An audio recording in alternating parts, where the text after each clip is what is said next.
Backstage.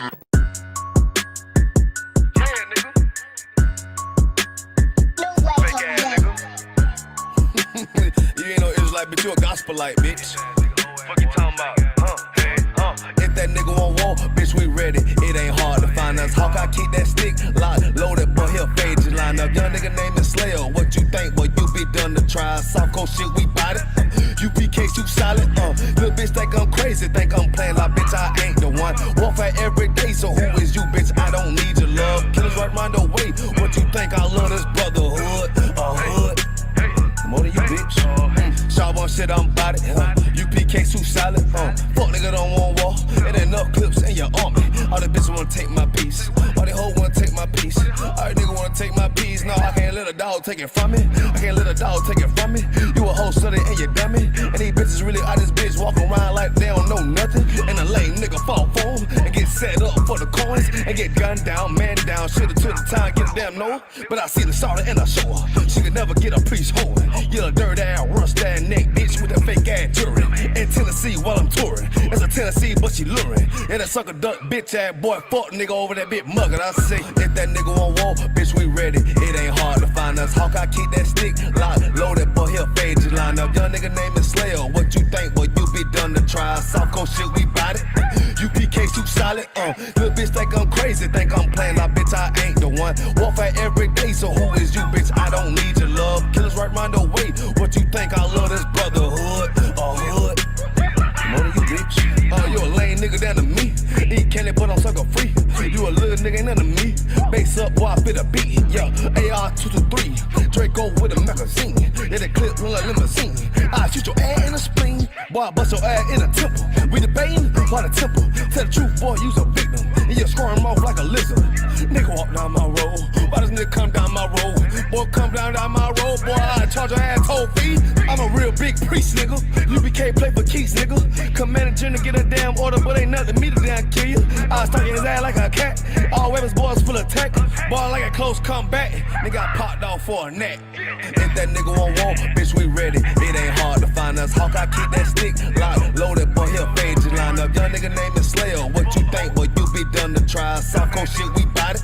UPK soup solid, little bitch think I'm crazy, think I'm playing like bitch, I ain't the one. Warfare every day, so who is you, bitch? I don't need your love. Killers right round the way, what you think, I love this brotherhood, hood. More than you, bitch. Christ said 7 women gonna be on one nigga in the end time. Nigga, fuck wrong with you, boy? Stressed by that damn whole ass bitch. Fake ass nigga too. Dumb ass motherfucker. Fuck you.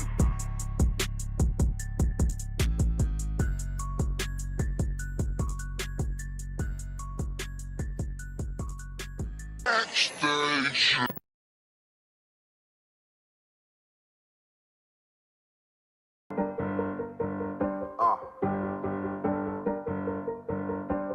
Yeah, on 44 shit, you know what I mean? Busy man, busy man.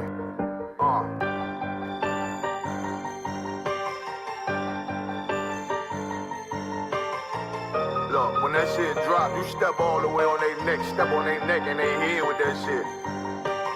Friday, I ain't show no mercy, we gon' show them boy what time it is. I pop out like I'm Samuel, I got time to kill. Haters thought I died, I survived. They don't know how I did it, got it out the mud, straight to glory. They don't know how I feel, he nice but he don't show them skills, how I show them skills. He ride but he don't work the wheel, how I work the wheel. They mad, I'm too solid, circle tight, yeah, vacuum seal. No, they want my life, I ain't worried, I got rank for real. I got real soldiers, kill for me, nigga, watch yourself. They say you been in beast mode lately, you is not yourself. When you dropping that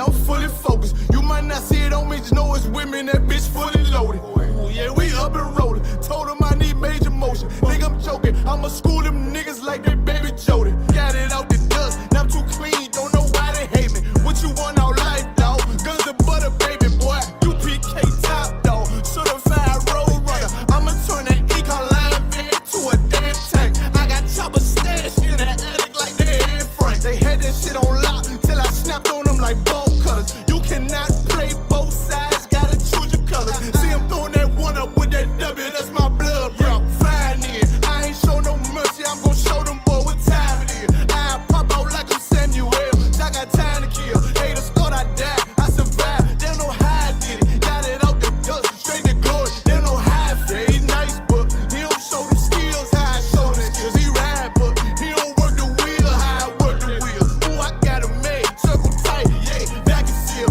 Said they want my life, I ain't worried, I got rain for real.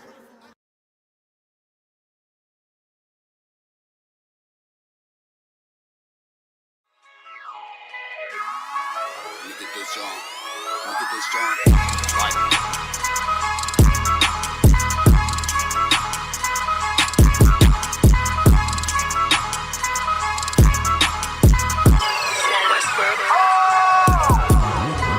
First star, I'm really that nigga. Truth be told, I'm a noble figure. Local niggas, they be so offended. One West word, it's global business.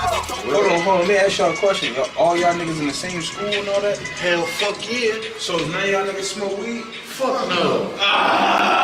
Don't fold if you say you win it. I was molded to it, now I'm in it. Can't control, this the highest limit. Killer shit, but this an honest living. Gotta get it, ain't no time for wishing. The time is now, better pay attention. In my city, you can feel the tension. A terror squad, no pun intended. This ain't for you, but I recommend it. They know we coming, better clear the entrance. Shit get deep, but I keep digging. This how I look when you keep winning. Over time, I had to take the hint. Shine bright, sit behind the tents. One-on-one, I ain't in the mix. Ain't what you thought, better get a glimpse. Came up from a pedal bike.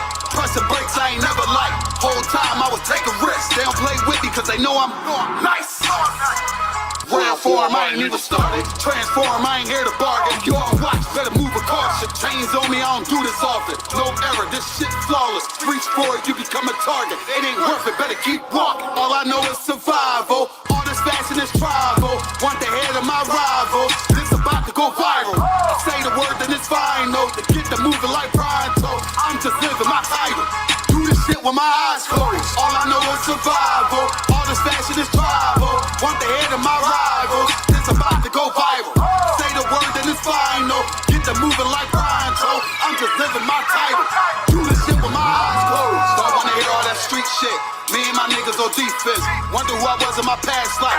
Don't even matter, that peep this. Remember the days when I was a trooper. Stay on the path and it won't confuse you. Bars all, I'm the one to do it. I roll on ace like a flight maneuver. Try to trick me, I ain't never moving. Camouflage, I can blend into it. They better ride, I don't do the Ubers. Let them talk, I don't hear the rumors. A little suffer ain't really nothing. The way I'm stomping, better play the trumpet. You see me coming, better get the running. If they see me coming, better get the running. You ain't never seen it, you ain't never witnessed, you ain't never noticed, you ain't never focused. I was really waiting, I was really training. Sick and tired of being patient. I ain't never doubted, this was in the making. Use what I got, not in the wasting. For rapping this thing, I could never drink it. But I'm from the bottom, so I gotta make it. This ain't rapping, it's a damn warning. Late night to the early morning. Got a vision, I planned it out. Trying to stop me, but I kept going. I study plays, now I'm in the game, and it's all the same, but I had to change. You'll never crash if you in your lane. I can take the loss, cause it's all a game. Yo, when Casamigos being in English? Drunk. All I know is survival. All this fashion is tribal. Want the head of my rival. This about to go viral. Say the word, then it's final. To get the moving like pronto. I'm just living my title. Do this shit with my eyes closed. All I know is survival. All this fashion is tribal. Want the head of my rival. This about to go viral. Say the word, then it's final. Get the moving like pronto. I'm just living my title. Do this shit with my eyes closed.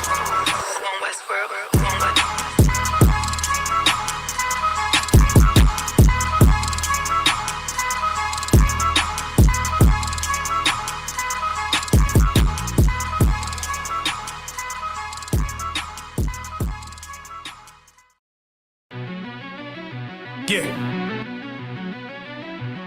Cold shit.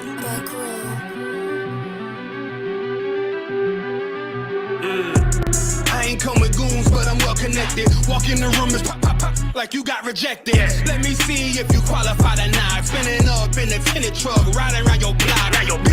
Busy man. I get a word, he ain't this shit from top to bottom like a motherfucking ceiling fan. Hopping out the rental van, on my way to LAX. Brothers out in Cali and they killers out of every set. But I ain't crippin' on no blood. One West, all my niggas got it out the mud. Put your face on a t-shirt, memory of niggas acting tough in them songs, that's the drugs. I don't need no cases, all my pistols clean. So now I weigh my options, used to use the triple beam. Used to get the wop, mix it with the nicotine. Now I travel state to state and put on for my team. The fuck wrong with him?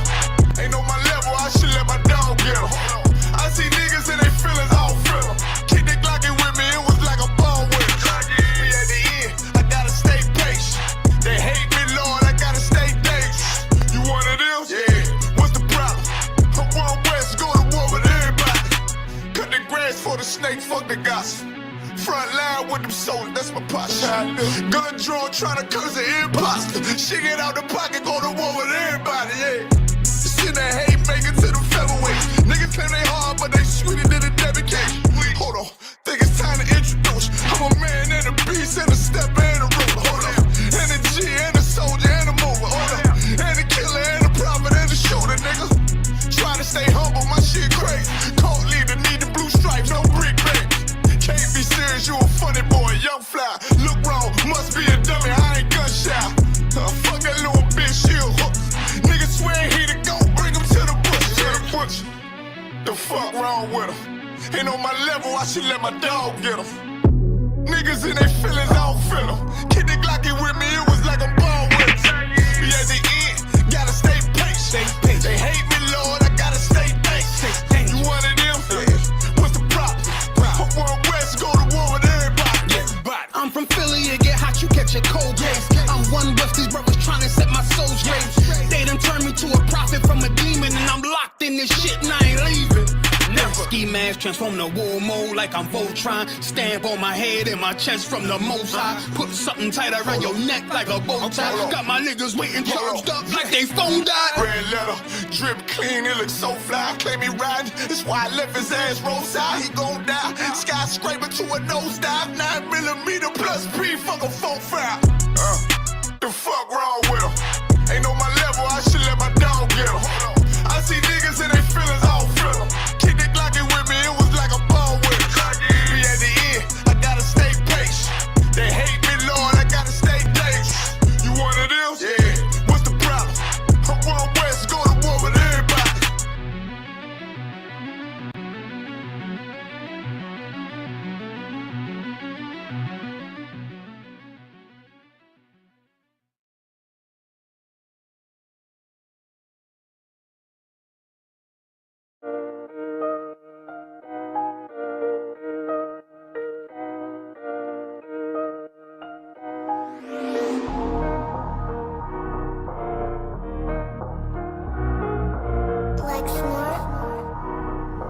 Pando, kill the beat.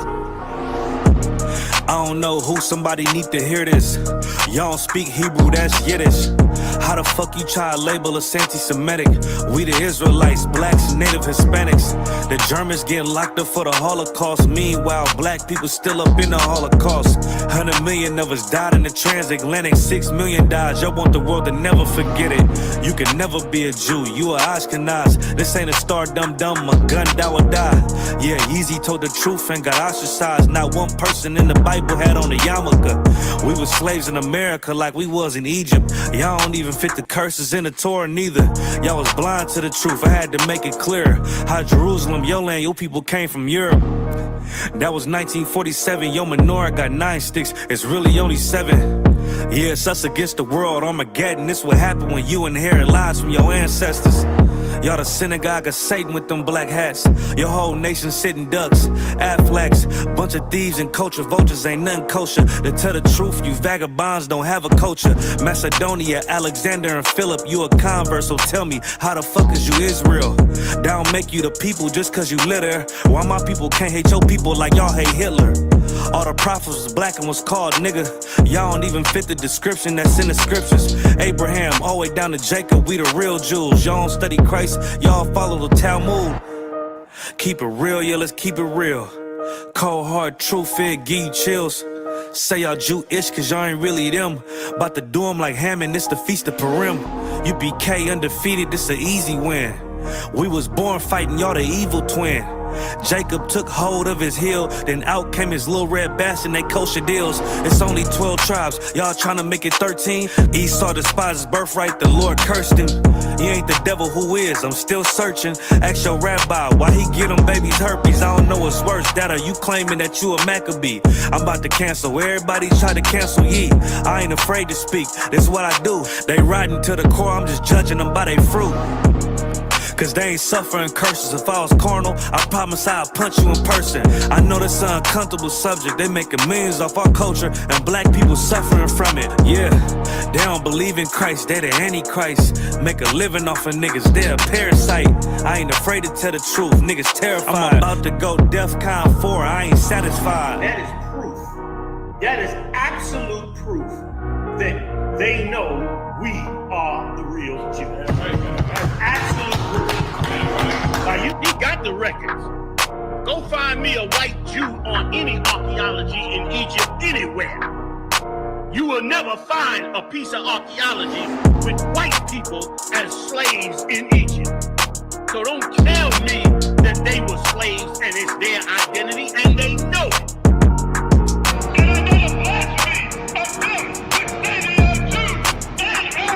The Lord knows the blasphemy of you so-called white people that say you are Jews and you are not Jews. You are not the people of the law. You are not God's chosen people. God's chosen people are living in the ghettos of America. God's chosen people are in poverty and depression in the streets of America. God's chosen people are walking around in America with no identity. That's where God's chosen people are.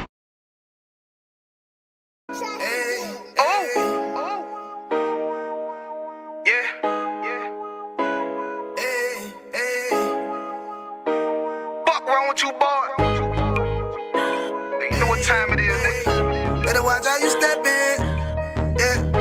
But that was my niggas, yeah.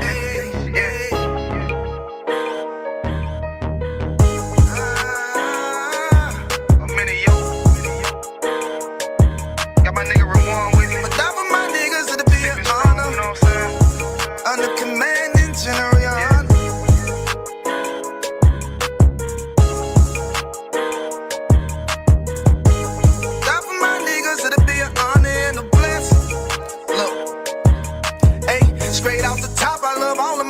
That shit ain't gon' stop till we on top and we ballin', my nigga. We be fly as fuck, you know them bitches be stalking my niggas. That shit'll never change and it's the same with all my niggas. City to city, I should be at home, that's what my ribs say. But bitch, I'm grown, I'm in these streets and closed caption. Niggas know we bout that action. If a nigga play with me, then my Hakim gon' let him have it. Hey, make you the shit, this truth the shit. Nigga play, I let that Ruger hit. Get on them tracks, they be like, who is this? I'm rude with it.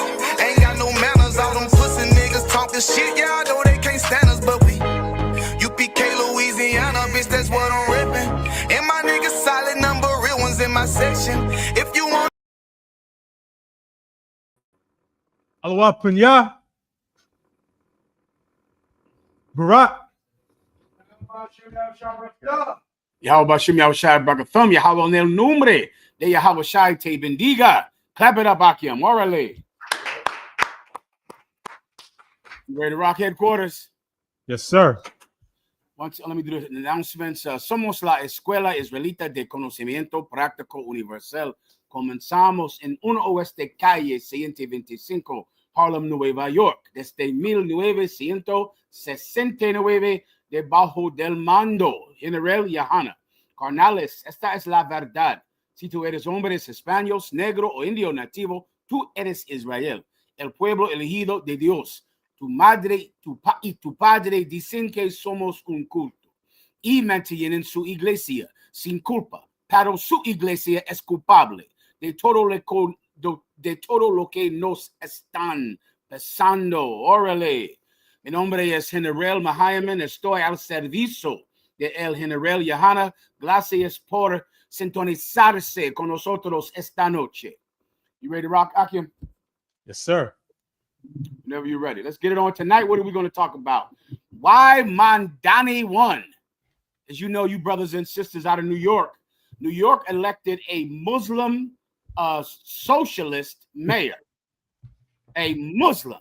Now you think about that, Latinos in New York, as they're ripping your babies out of your arms, as they're deporting you. Think about this. The Muslims were behind 9/11, and they're mayor of New York now. They're the mayor of New York. Islam is in charge of New York, while Donald Trump sends the National Guard to snatch your father away from his children. That's what's happening right now in New York. Why? Because they came to America to find a better life. And after 9/11, a Muslim is in charge of New York.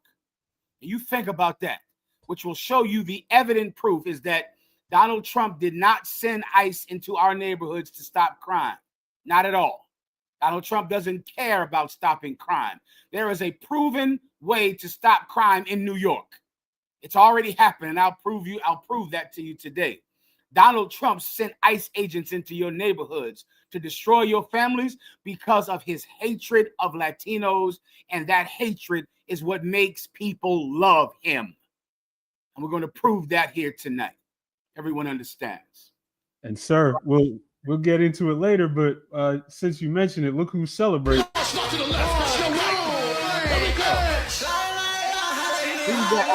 Mamdani.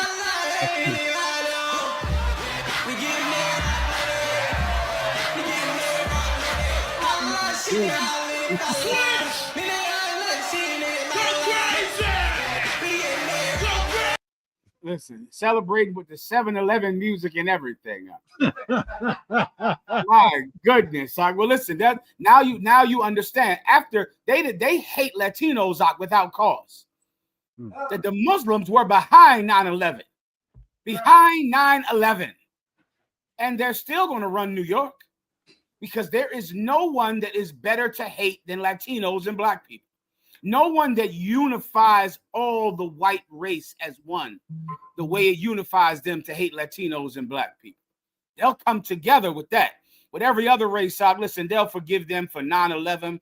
They'll forgive them for Pearl Harbor.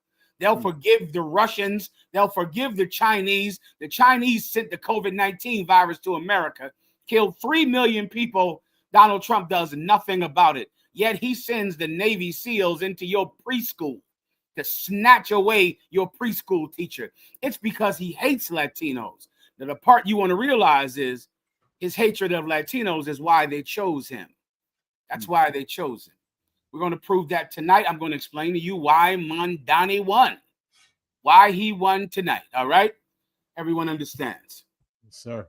Good to go? Where are we at now? Let's ask two preguntas. If you have any questions, please, por favor. Please ask them now.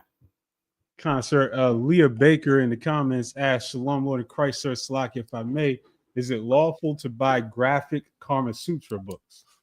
Okay, one more time. Is it lawful to buy graphic Kama Sutra books? A Kama Sutra book is those books that teach y'all young people how to have sex, right? That is totally lawful. That's completely lawful. You want to buy the Mamdani probably has a whole drawer full of the Kama Sutra books. The Kama Sutra, is that East Indian? Yes, sir. Okay, well, he's not East Indian, so I don't know. But he's an Arab. But yes, that's lawful, sis. If you want to get a comic book full of to show you how to do positions, if that's how you want to learn, that's up to you. But there's a better way to learn. Some things you got to learn hands-on, baby girl. Everybody understands. Yes, all sir. Right, but that's completely unlawful if that's what you need to do. All right. Salaki, sir. Go ahead. We are the Israelite School of Universal Practical Knowledge. That's correct. Why you bring that up? For a reason? Salakia, you said she needs practice. give my bot your hand. Well said. Right. Ibaja is suggesting some practical knowledge to learn it the practical way. Absolutely, Ibaja. Well said, Ak. Well said. Go ahead, Ak. Yes, sir. Brother asked Salakia Adawan, with your grace, may I get a general breakdown on Ecclesiastes 26 and verse 28 through 29? Baba Shah, sir. No problem. Anytime you're ready. Sin problema. Khan. Ecclesiastes. Wait, let me double check. I believe the brother meant, the brother must have meant Ecclesiasticus. What verse you want? Ecclesiasticus 26 and verse 28 through 29. Book of Ecclesiasticus, chapter 26 and verse 28. There be two things that grieve my heart, and the third maketh me angry. A man of war that suffereth poverty, and men of understanding that are not set by, and one that returneth from righteousness to sin. Yeah, man. This is Solomon. Is this the book that Solomon wrote? Or this is Ecclesiasticus, correct? Khan. Okay, this is the leaders in Israel at the time, which is what the term Ecclesiastes mean, or is ecclesiastical, meaning the leaders of the people at that time, the spiritual leaders. These three things broke their hearts. Three things that are terrible to see. Terrible to see. There are so many plagues that can happen to a nation, like whoredom and falling to drug addiction or witchcraft, right? These three things are things that break a righteous man's heart when he sees these things happen in his nation. And I'll break them down for you. Go ahead. Khan. There be two things that grieve my heart, and the third maketh me angry. A man of war that suffereth poverty. Stop right there. These are the two things that break his heart. The third one makes him angry. The first thing that breaks his heart is a man of war that suffers poverty. Think about a man who gives his life for his nation, risks his life and limbs for his nation. And then when he comes home from war, his nation allows him to sleep under a bridge in the Bronx, to sleep under a bridge in Manhattan, sleep under a bridge in Minnesota, Arizona, California, Minnesota, Memphis. Those homeless veterans you see out there in our nation, that would break our hearts. To have men that risk their lives, that risk life and limb for their country, and now they're suffering poverty. That's a heartbreaker. That shouldn't happen. And I feel for every brother and sister out there that gave their life to their country. Now they come back with post-traumatic stress, the loss of legs and the loss of arms, a drug addiction that is overwhelming.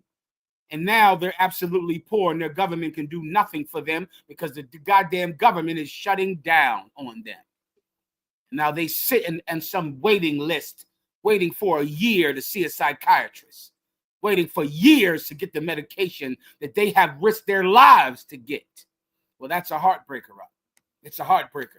And you warriors out there that fought for America, just know this: when Jesus Christ is in charge, your labor will not be in vain. When you fight for the Lord our God, your labor will not be in vain. In the kingdom of Christ, warriors will not be poor. That won't happen. For now, we have to suffer it because an evil man is in charge of an evil nation. Son una nación odiosa, liderada por un hombre odioso. An evil man is in charge of an evil nation. So for now, we have to band together and take care of each other. Amarse olas otros. We have to band together, Akim, in the times of need like this. But that first thing absolutely breaks his heart. Go ahead. Salaki, sir, the YouTube apparently clipped the class. A couple of brothers and sisters are coming over to Facebook. The class is also available on ISUPK Queens on YouTube. We're going to try and get it back up on the main page. Do you know why it got clipped? Lie, sir. Who knows? All right. You want to take a break to let everybody come back, or what do you want me to do from here? Yes, sir. A few minutes real quick while we try and get the word out. Do your thing. Just let me know. Let me know when to come back, all right? Kind of. Cool. Which is the second thing you're using? ISUPK Queens. Try and make a few quick social media posts. And if everybody who is in here could share the class everywhere.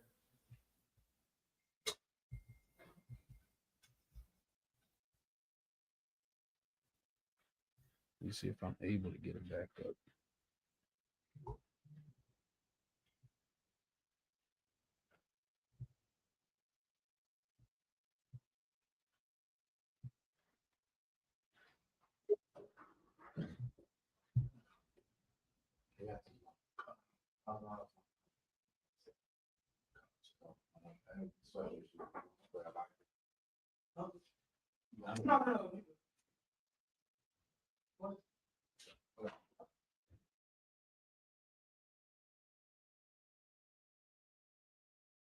They perpetrators, they ain't doing nothing. These niggas talking, I'm going in. The only thing they going is a coffin. See, I plan, plot, strategize. Why they just romanticize? Wanna have it on earth, ain't waiting on the afterlife. They math, they ain't math right. You know all these rappers. Last time I checked, I was the man since Trapper. Okay, I'm 10 foot tall when I'm standing on business. I'm 10 foot tall when I'm standing on business. I'm 10 foot tall when I'm standing on business. If you a real nigga, maybe you can stand with me. Stand up. Okay, standing on business. Ain't no such thing as limits. You want it, you go and get it. Stand up. Okay, standing on business. If you a real nigga, maybe you can stand with me. Stand up.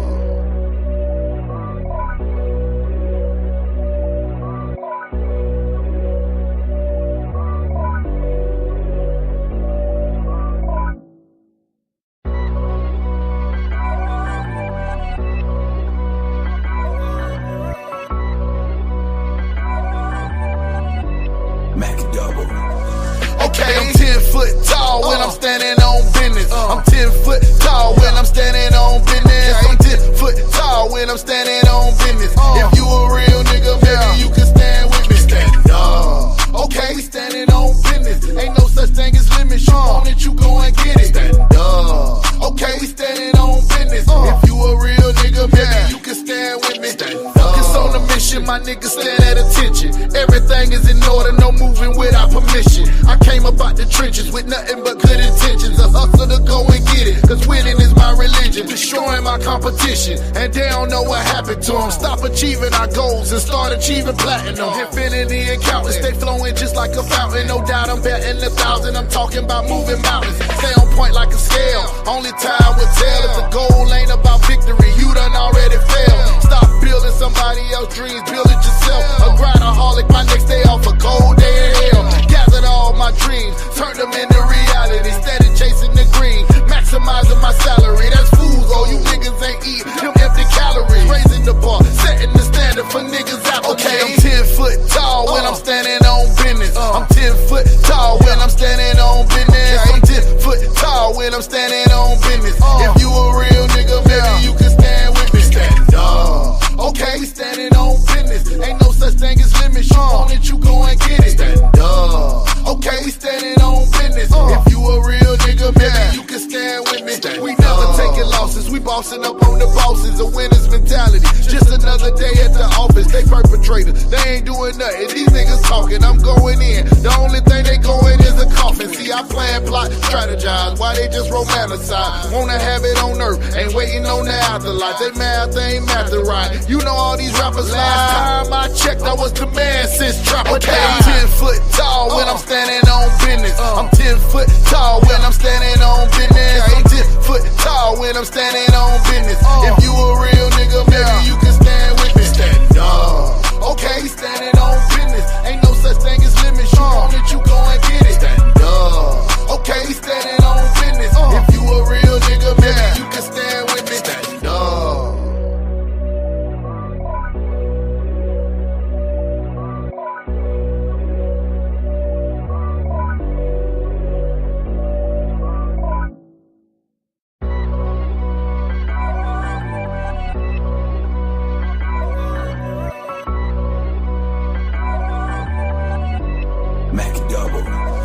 Okay, I'm 10 foot tall when I'm standing on business. I'm 10 foot tall when I'm standing on business. I'm 10 foot tall when I'm standing on business. If you a real nigga, maybe you can stand with me. Stand up. Okay, standing on business. Ain't no such thing as limits. You want it, you go and get it. Stand up. Okay, standing on business. If you a real nigga, maybe you can stand with me.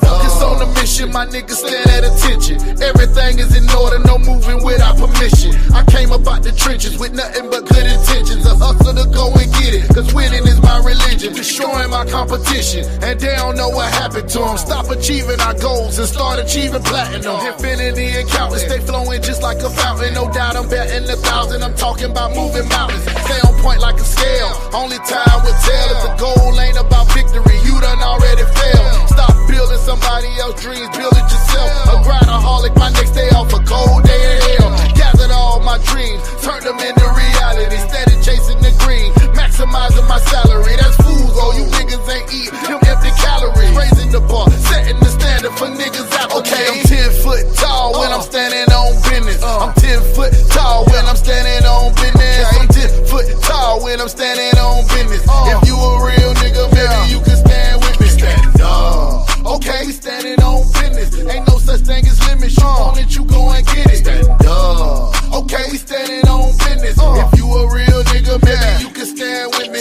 We never taking losses. We bossing up on the bosses. A winner's mentality. Just another day at the office. They perpetrators. They ain't doing nothing. These niggas talking. I'm going in. The only thing they going is a coffin. See, I plan, plot, strategize. Why they just romanticize? Wanna have it on earth. Ain't waiting on the afterlife. They math ain't math to right. You know all these rappers. Last time I checked, I was the man since Trapper. Okay, I'm 10 foot tall when I'm standing on business. I'm 10 foot tall when I'm standing on business. I'm 10 foot tall when I'm standing on business. If you a real nigga, maybe you can stand with me. Stand up. Okay, standing on business. Ain't no such thing as limits. You want it, you go and get it. Stand up. Okay, standing on business. If you a real nigga, maybe you can stand with me. Stand up.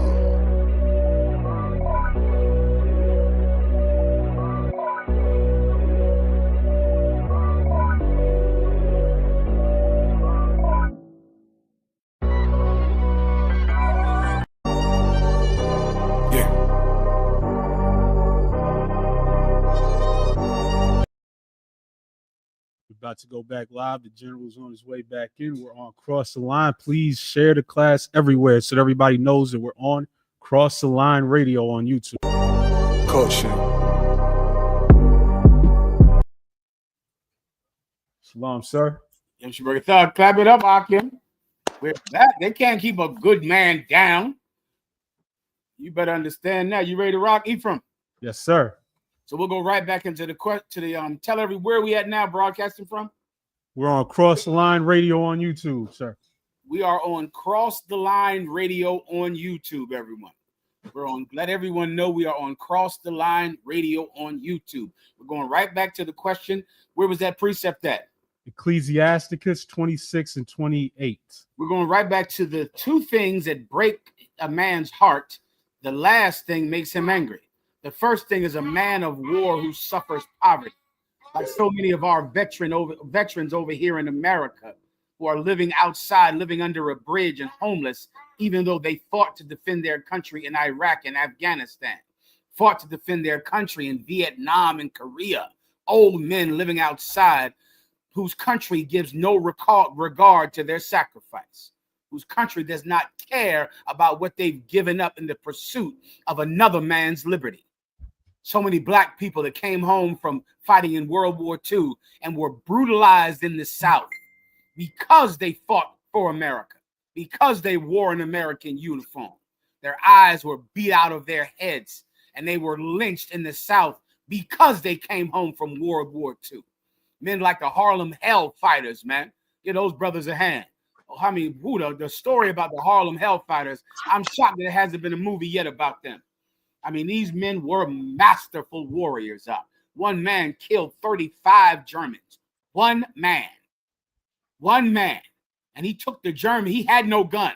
He had a knife and took the Germans' guns as he killed them, used their guns to kill them, all to save some hill that some white man in Washington, D.C. decided that was worth him losing his life for. That's what America does to its veterans. In the kingdom of God, it won't be like that. In the kingdom of God, when Jesus Christ is in charge, it won't be like that. For now, like I was saying earlier, amarse unos a los otros. For now, you support me, I support you. Yo te apoyo y tú me apoyas. You support me, I support you. And we'll get through this poverty, we'll get through this oppression together. But in the kingdom, a man of war, a soldier, will not go hungry. Now read the next one.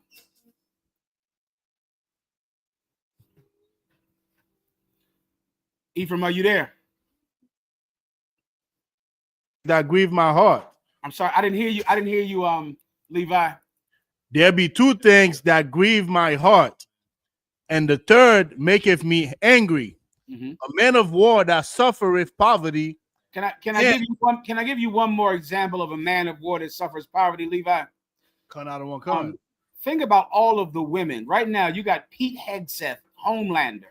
Pete Hegseth, who's in charge of the Department of War because they're so tough. And I think about all of the women that joined the white man's military and were sexually assaulted in the white man's military. And they were complaining, and they were going to the higher ups and to the admiralty and going to the generals in the white man's military complaining because there is an epidemic of sexual assault in the United States military. And do you know what the United States military did? They voted in Donald Trump, who is a convicted sexual assaulter. And then he brought in Pete Hegseth, who made it illegal for a woman to complain when she's sexually assaulted. That's what happens. That's what happens for some woman that decides to risk her life as if she's a man. Join the white man's military. And then when she complains about being sexually assaulted, they pass a law in the military that says ignore her complaints, ignore her protests, give her no access to be able to report someone who sexually assaulted her. This thing grieves the soul of a man of God, a man of war who suffers poverty. Now, these women have to leave the military. They have to leave the military because when they get sexually assaulted, they get drummed out of the military. They're forced to resign, forced to retire. You're going to see the same thing that happened over there in the land of Israel. The exact same thing happened. We'll go into later. This grieves his heart, a man of war who suffers poverty. Keep going.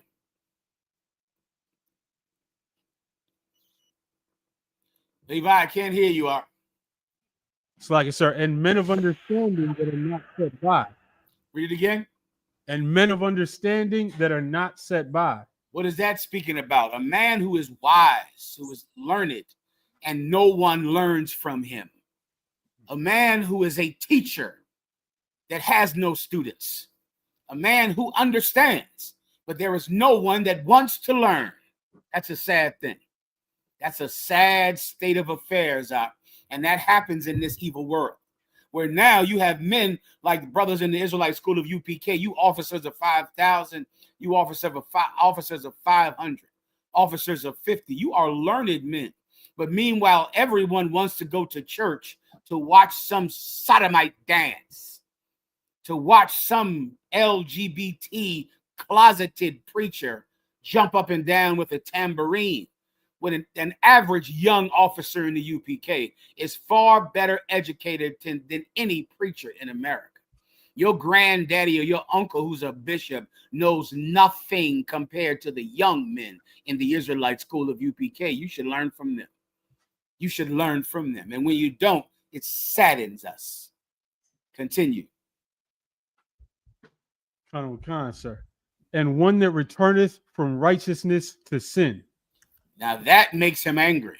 That one that returns from righteousness to sin, meaning you're living a righteous life and now you go back to sin. That is when a person leaves the truth. When you've been rescued from all of the peril and danger of this world, the death and destruction that you were delivered from, and then now you go back to it. That doesn't make him sad. That makes him angry.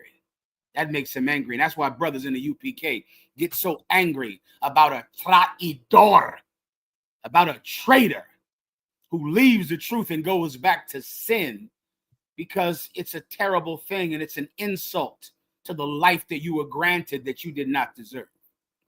Everyone understands? Sir. Anything else? Proximo. Con, sir. The brother also wanted verse 29, if you would, sir. Please. A merchant shall hardly keep himself from doing wrong, and an huckster shall not be freed from sin. A merchant shall hardly keep himself from doing wrong, meaning if you are someone that sells things, you might sell food or chickens or hot dogs or have a food stand or a supermarket or you're selling sneakers or anything. A merchant is someone who sells anything, right? It's hard not to sin because you will have the temptation to cheat the people out of money. You'll have the temptation to sell them spoiled meat.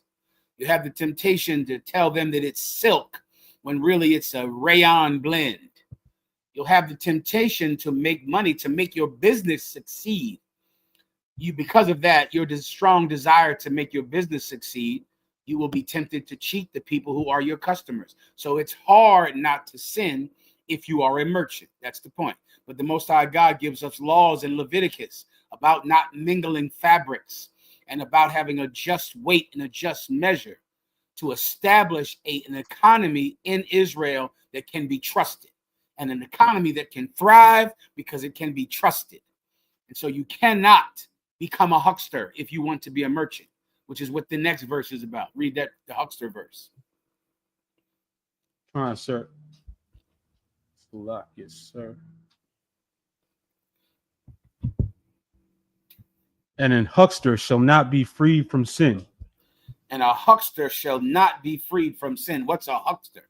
A huckster is someone who has given himself over to cheating and lying and stealing in business. The word huckster is where the word hustler comes from. Someone that's a hustler. Hold 1 second. Everybody understands?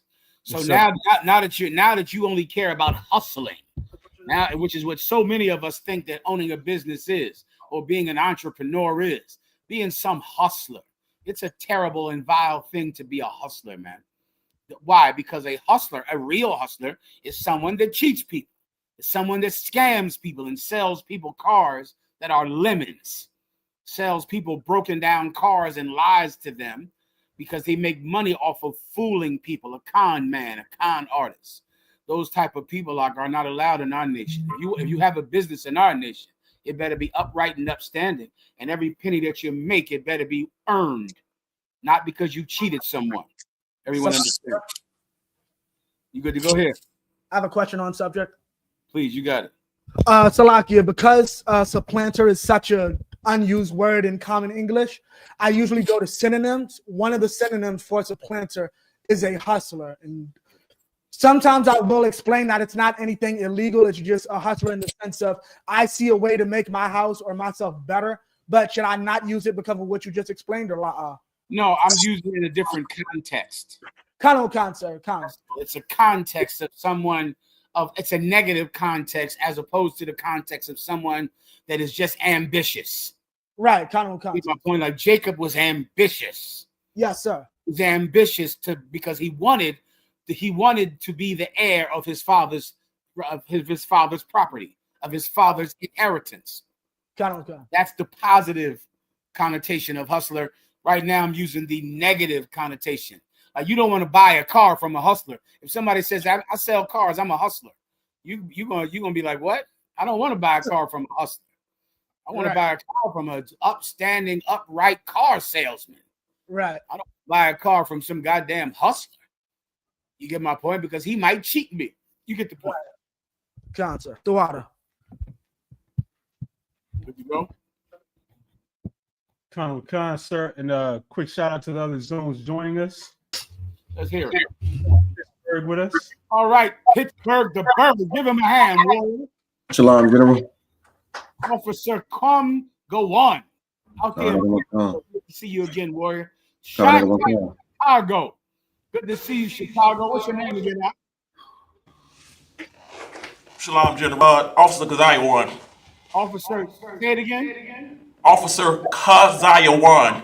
Officer Keziah Won. That was Chi-Town. Good to see you, Chi-Town. Here we go, Killeen, Texas. Give Killeen a hand. Say your name, warrior. Shalom, Lord in Christ, sir. Precinct Officer Tapazar. Killeen, Texas, sir. Tapazar out of Killeen, Texas. Akim, if you have any questions, please ask them, okay? And Atlanta also. And we got Atlanta the Brave out there. I see you, warriors. Give Atlanta a hand. What are your names, officers?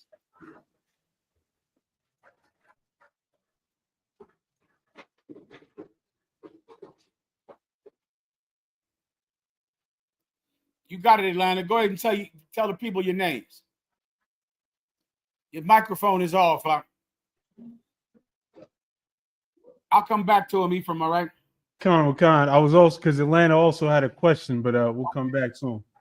Okay, whenever they're ready. You got it. From the comments, brother asked, Salaki, my Lord, in all your wisdom, why does the Ishman have 9 candlesticks on his menorah instead of 7? The Jewish man has 9 candles on his candlestick instead of 7. The Bible says there are 7 lamps on the candlestick or the menorah. The Jewish man has 9 because of what the Talmud says. And so he has 7 because, okay, you got the 7 candlesticks and he has 2 extra candlesticks to light the other ones. So he lights the 7 with that one. And so the Talmud increases it to 9 to use the other 2 to light the rest of them. And so that's the logic in the Talmud, but it is not in the Bible. It's from the Talmud. All right. The Talmud is this book that is really more important to our oppressor that calls himself a Jew than the Bible is. It's how he understands the Bible is by reading the Talmud. The Talmud tells him what to do, which is written by Jewish priests in Babylon. I believe that's who wrote the Talmud, or somebody wrote it, a lot later than that. And that is what he actually follows. And so many of his customs that are not biblical, he keeps them because of the Talmud, which is the book that he competes with the Bible. All right. Anything else? Imposters. That's correct. Well said, Yapah Shayar. Imposters. And Salaki, sir, I always read that they use that one also because they say that they use that one specifically for what they call Hanukkah. Yeah. And so because it has 8 days, they have the 8 candles, the one in the middle. That's my point. The water for elaborating. Because of Hanukkah lasts for 8 days. So they use the candle to light each one of them. So you got 8 days of Hanukkah, and the extra candle is to light the other 8 for the 8 days of Hanukkah. That is exactly why they have 9 lights on their so-called menorah. Correct, though. And if I could, on that note, the actual Hanukkah be coming up here on December 14th, and we'll observe it the correct way. The water to you, sir. The water to you, brother. The actual Hanukkah, the real biblical, authentic Hanukkah is what date? December 14th. December 14th. That's Hanukkah or Hanukkah in the Hebrew. All right. Excellent. Well said. Anything else? Sunday. Is that the day it's on? Sunday? That's the day it's on, Sunday the 14th. Sunday, December 14th. All right. Good to go. And Colleen has a question. Please, Colleen. Shalom on Christ, sir. Salakia. Salakia. If I could, sir, I had a question about Matthew chapter 12, verse 41 to 43. My particular question about the verse is the term "rise up in judgment." Okay. Whenever you're ready. Kind of a sir. The book of Matthew chapter 12, verse 41. The men of Nineveh shall rise in judgment with this generation and shall condemn it, because they repented at the preaching of Jonas, and behold, a greater than Jonas is here. And then it says, the queen of the south shall rise up in the judgment with this generation and shall condemn it, for she came from the uttermost parts of the earth to hear the wisdom of Solomon, and behold, a greater than Solomon is here. What's your question in specific, please? Come, my Lord. The term "rise in judgment." What is that? What is the? I know what he's saying, but what is he actually saying when he says they shall rise up in judgment? No problem. Rise in judgment means they're going to rebel against you and hate you, right? Because there are other people who would have wished to be in your seat. Other people like Nineveh, the people of Nineveh who were told that they would be destroyed in 40 days. Then God repented of what he said when they repented of their actions. God repented of his judgment of destruction on them. And they thanked the Lord for it. The queen of the south, speaking about the queen of Sheba who came from across the world to learn how to govern her country with the kind of successful wisdom that Solomon was governing his country with. And yet you don't want to learn how to govern your country. Yet you don't want to repent the way that Nineveh repented. And you don't want to learn how to govern the way that the Queen of Sheba learned how to govern. So they are going to hate you as well. They're going to hate you. They're going to see that you have an opportunity that they don't have, and you're squandering yours. That's the point. Hold on, Wakan, sir. Is this a regeneration scripture, or is just the principle of that the people that you rule over are going to turn against you because you don't want to learn how to rule properly? That's it. It's the principle. Cut on, Wakan, sir. The water. The principle is that these are true Israelites, seed of Abraham, Isaac, and Jacob. And the people of Nineveh were not. They were not. And the Queen of Sheba was not. And yet they still wanted to learn how to govern their country, and they still repented of the Lord. The people of Nineveh, that was around a long time ago. That was before Israelites. That was like, think about the time of Job. You know, it's like during the time of the Adamites, before Abraham and Isaac and Jacob made us a nation. And God still had a seed that were his people in Nineveh, but they weren't Israelites because that story was before Israel. You understand? And they would have wished to have the opportunity that blacks and Hispanics leaders have today. You reject Jesus Christ. And these people went across the world, man, to find him. And you reject him, all for what? Money. All for money. That's the point of it. You understand? The water, sir. No problem. Is there anything else?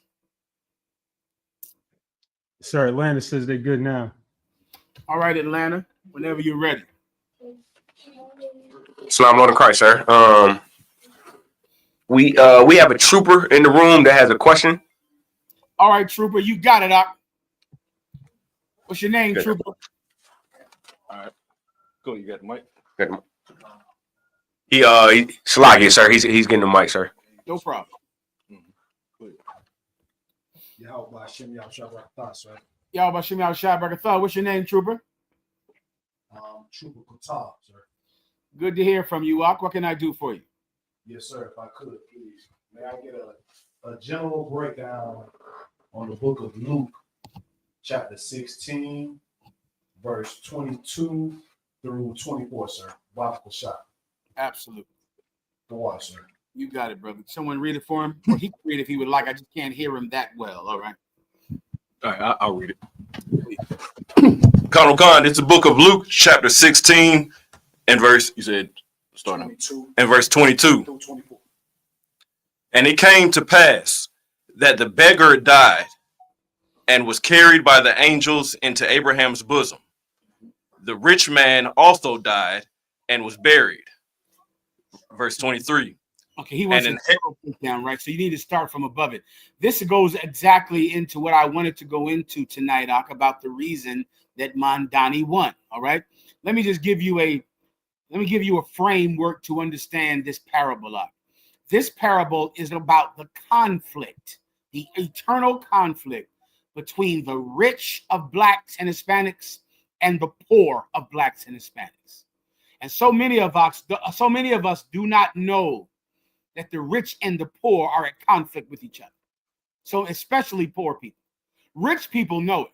Rich people know that every day they're terrified that one day poor people will replace them.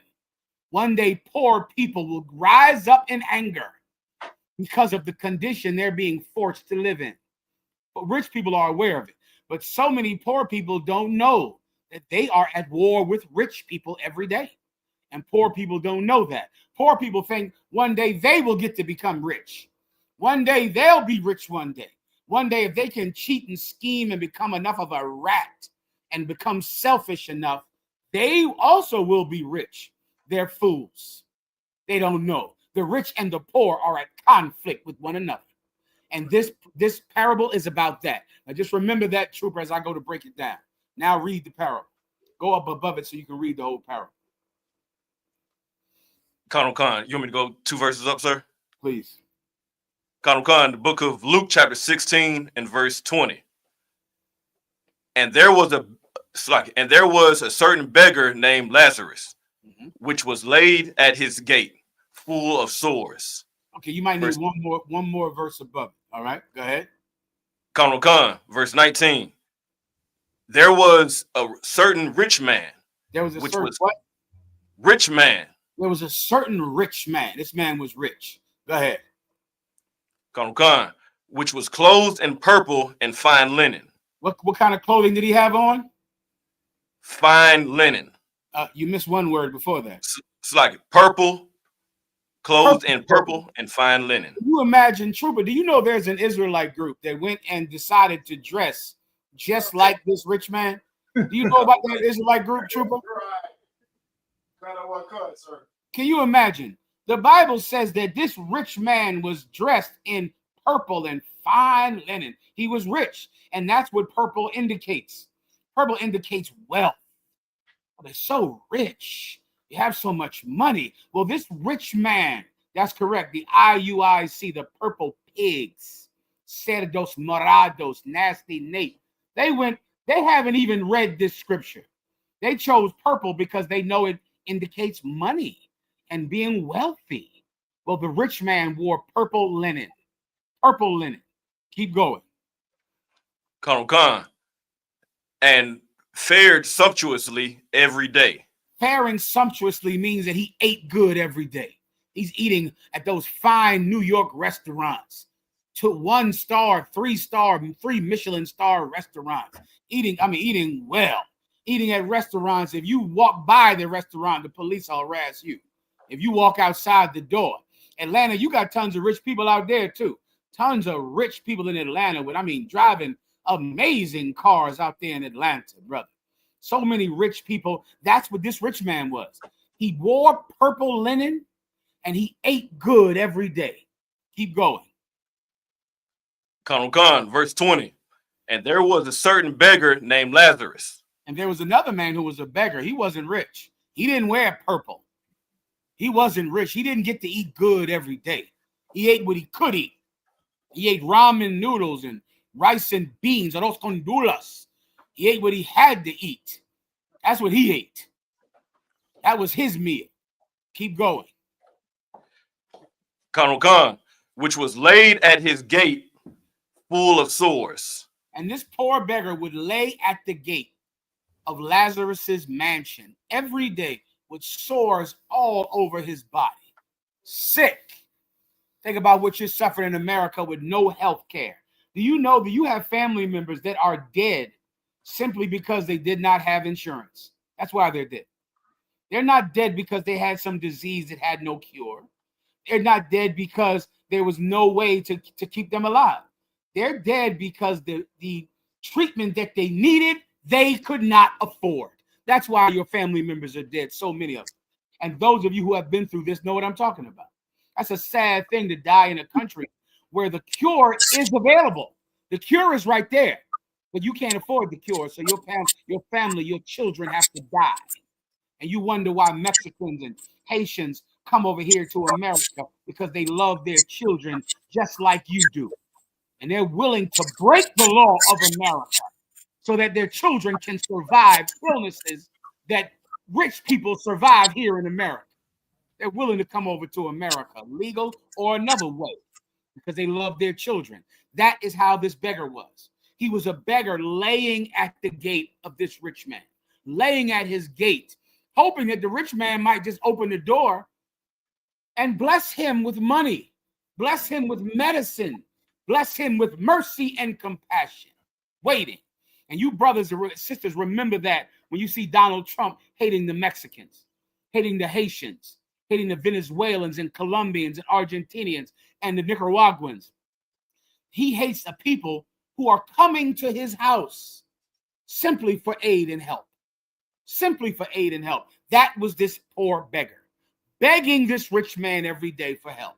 Keep going. Colonel Khan, verse 21.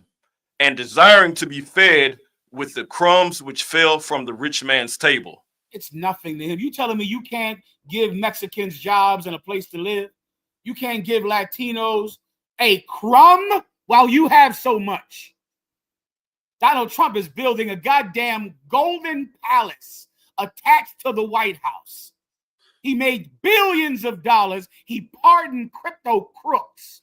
that he's now in government, that he's now in business with, and makes billions of dollars, $10 billion with a crypto crook that he just pardoned from jail. And he's in business with that man right now. You can't give the Mexicans anything.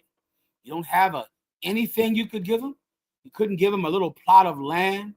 You couldn't give them a little space to survive and get medicine for their children that they don't have in their own country because you destroyed their country. He's just begging for help from this rich man. Continue. Colonel Gunn.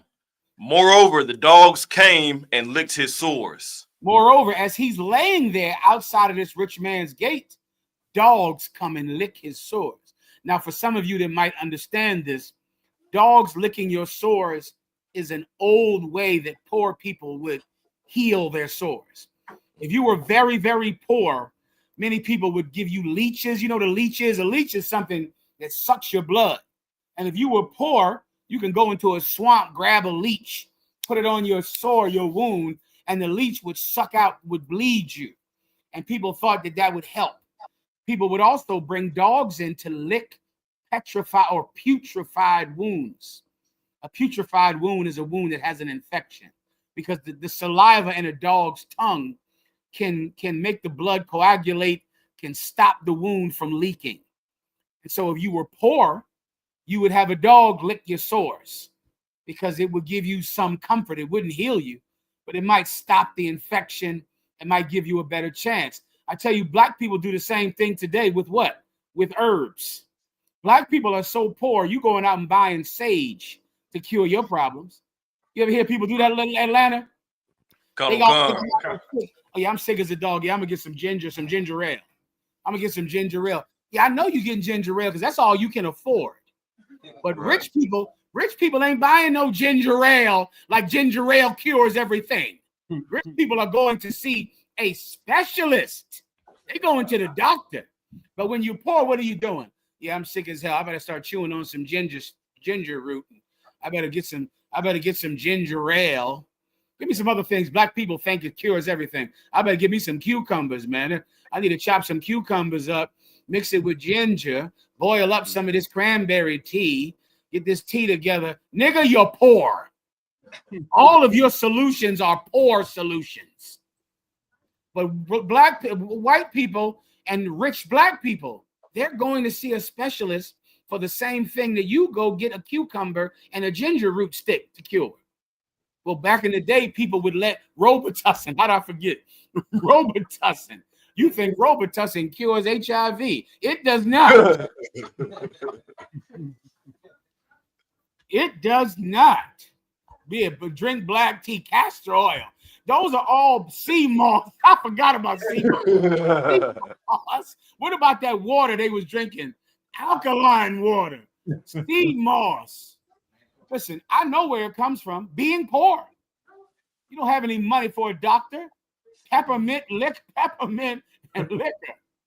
Echinacea. I forgot about echinacea. Yeah, well, let me tell you something. A long time ago, people would let a dog lick their wounds because that's all they could afford. That's all. And that's all this poor man could afford. Go ahead. Colonel Khan, verse 22. And it came to pass that the beggar died. And then one day, Trooper, the beggar, was dead because, of course, those dogs licking those wounds are just like sea moss and alkaline water. You're still going to die. It's not going to help you at all, right? So eventually he died. And this rich man never came out to give him any relief at all, not even to give him a crumb. Continue. Colonel Gunn, and was carried by the angels into Abraham's bosom. And when he died, he was carried by the angels into where? Abraham's bosom. Into where? Abraham's bosom. Into Abraham's bosom. Now remember that for later, Trooper. Keep going. Colonel Gunn, the rich man also died. Then later on, the rich man died. Keep going. Colonel Gunn, and was buried. And he was buried. Keep going. Colonel Gunn, verse 23. You notice and in hell, you notice it didn't say in Abraham's bosom, right? The rich man, when he died, he didn't go in Abraham's bosom. He went into the ground. He didn't go into Abraham's bosom. Keep going. Colonel Gunn, verse 23. And in hell, he lift up his eyes. Where? In hell. In where? In hell. This man died. He went into the ground in hell. Now, you need a few precepts to understand this. This is the first thing you need to understand is that this is a parable. And the hell that the Christians taught you about does not exist. And that's not what this is speaking about. The term hell in the Bible denotes a place called Sheol. You want to look up Sheol in your Zondervan Bible Dictionary, all right? Your brothers in Atlanta will give it to you. Hell was talking about being in the ground. Hell was a place underground, right? Which is where the myth about hell being in underground came from, because the grave was considered hell. To be in that grave, that was hell, because it was underground. You dug a hole up and you put the body under the ground. The term Sheol is this place where sinners were buried. They were buried underground, and it was a place where you only put a sinner, because he was rejected by his people, and so he got buried in a place called Sheol. That term and that biblical scripture about Sheol combined with Hades from Greek mythology is where you get the Christian concept of hell from. Hell means underground. That's it. So he is underground in this vision. And the rich man and the poor man is where? Keep going. Gone. In hell he lift up his eyes, being in torments, and seeth Abraham afar off. Being in what? Being in torments. In torment. He's suffering. Now he's suffering. Now he's suffering. Right? And he sees Abraham afar off. And who's in Abraham's bosom? This man. You need this precept too, trooper. What is in Abraham's bosom? What did Abraham hold dear to him? The covenant that he made with the Lord our God. That was in Abraham's bosom. That is his precious inheritance that he passed down to his sons. It was dear to him. He gave it to his son Isaac. And Isaac, it was precious to him, so he gave it to his son Yashar Allah, or Jacob. He had 12 sons, and we are them, the Israelites, that the Bible gave the inheritance of God to. That is what was in Abraham's bosom. Now, the poor man is living in Abraham's inheritance. Now he rules the world. Now every green tree is his. Now his people are as the sand of the sea. Now he rules the world. Now he's rich. And the poor and the rich man, now he's poor. He's poor now. Now he's suffering the same way the rich man was suffering. Continue. I'm sorry. Oh, now the poor man is being blessed and the rich man is suffering. The tables have turned. Everybody understands. Keep going. Khan, and seeth Abraham afar off, and Lazarus in his bosom. You get that? That's how you know this is a metaphor. This is not speaking about going to Christian heaven or being in Christian hell, because this man is sitting in somebody's heart. If it's literal, it's not literal. It's speaking about the covenant that was in Abraham's heart, that now the rich man, because now the poor man is enjoying because he's an Israelite. And that rich Israelite who would not help him, now he's suffering. Now he's in poverty. Continue. Khan, verse 24.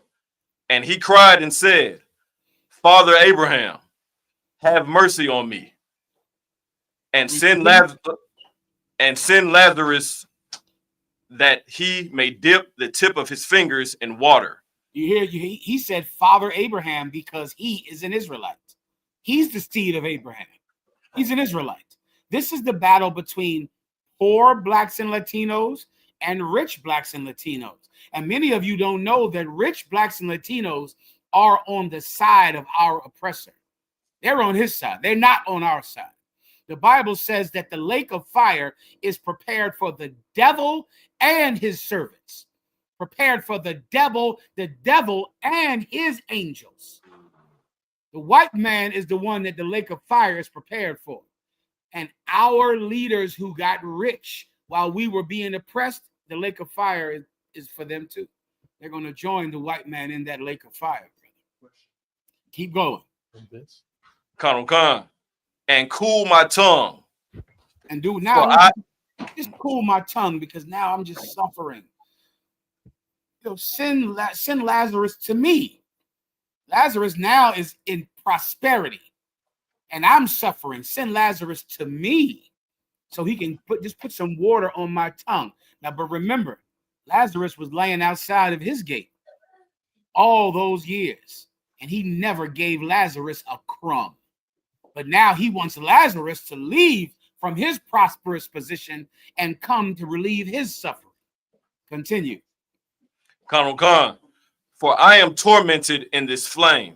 Mm-hmm. What is the flame speaking about? That's in the book of Deuteronomy. It's talking about suffering.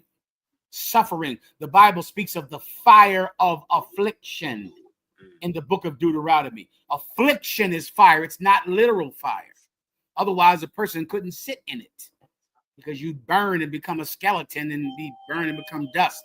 It's talking about the spiritual fire of suffering and poverty. Our people are on fire every day. We're suffering, but there's a time coming when the rich are going to be on fire. The rich are going to be suffering and in pain. Keep going. Colonel Khan, that was the end of what he had. Did you want me to keep going to 25, sir? Do you need the rest of it, Doc, or is that all you need? Nah, sir.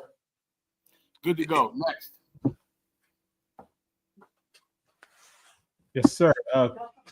Officer Yadazar has a question. Can you hear me, one? Hear you fine. If I may, I don't want, with your wisdom, sir, if you could help me understand this or even break it down, how I believe the scriptures call them vagabond Jews, Israelites, that our people that will come, study the ISUPK, right? I've seen it quite often since I've been, a trooper in the school. They learn from the ISUPK and they teach what we teach, right? And they supposedly love the Most High, but do not see any need to honor the man that they learn what they go teach the world.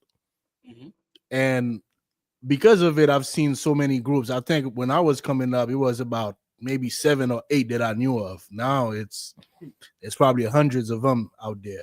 Can you help me understand this, sir? Just loving the truth, loving to hear the teaching, going out to teach it, but not knowing how to honor the man that taught them the teaching. I got you. Okay. First, read this vagabond Jew scripture, right? And then give me these other ones that someone else can grab them at the same time. You're going to give me the precept where it says the truth was a song that people love to hear but not to sing, and a song, and the truth is, the word is something that's good to taste but bitter in your stomach. You want those two precepts. But first, I'll show you something about the vagabond Jew precept, all right? Come on, I don't want con, sir. Go ahead and read it. Book of Acts, chapter 19, verse 13. Then certain of the vagabond Jews, exorcists, took upon them to call over them which had evil spirits, the name of the Lord Jesus. I think you might need one verse above it. Go ahead. Con, I don't want con. The book of Acts, chapter 19, verse 12. Verse 11, sir. And God wrought special miracles by the hands of Paul. So this is at a time where, Paul is out performing miracles. Miracles, the work of which cannot be denied that it came from the Lord God, Yahweh, that sits in heaven. Right? Everyone knows it must be from the Lord because the work was so amazing. Continue. Con, verse 12.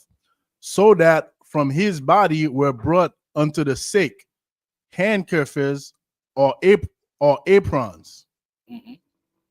So Paul was out healing people, and other people would get healed.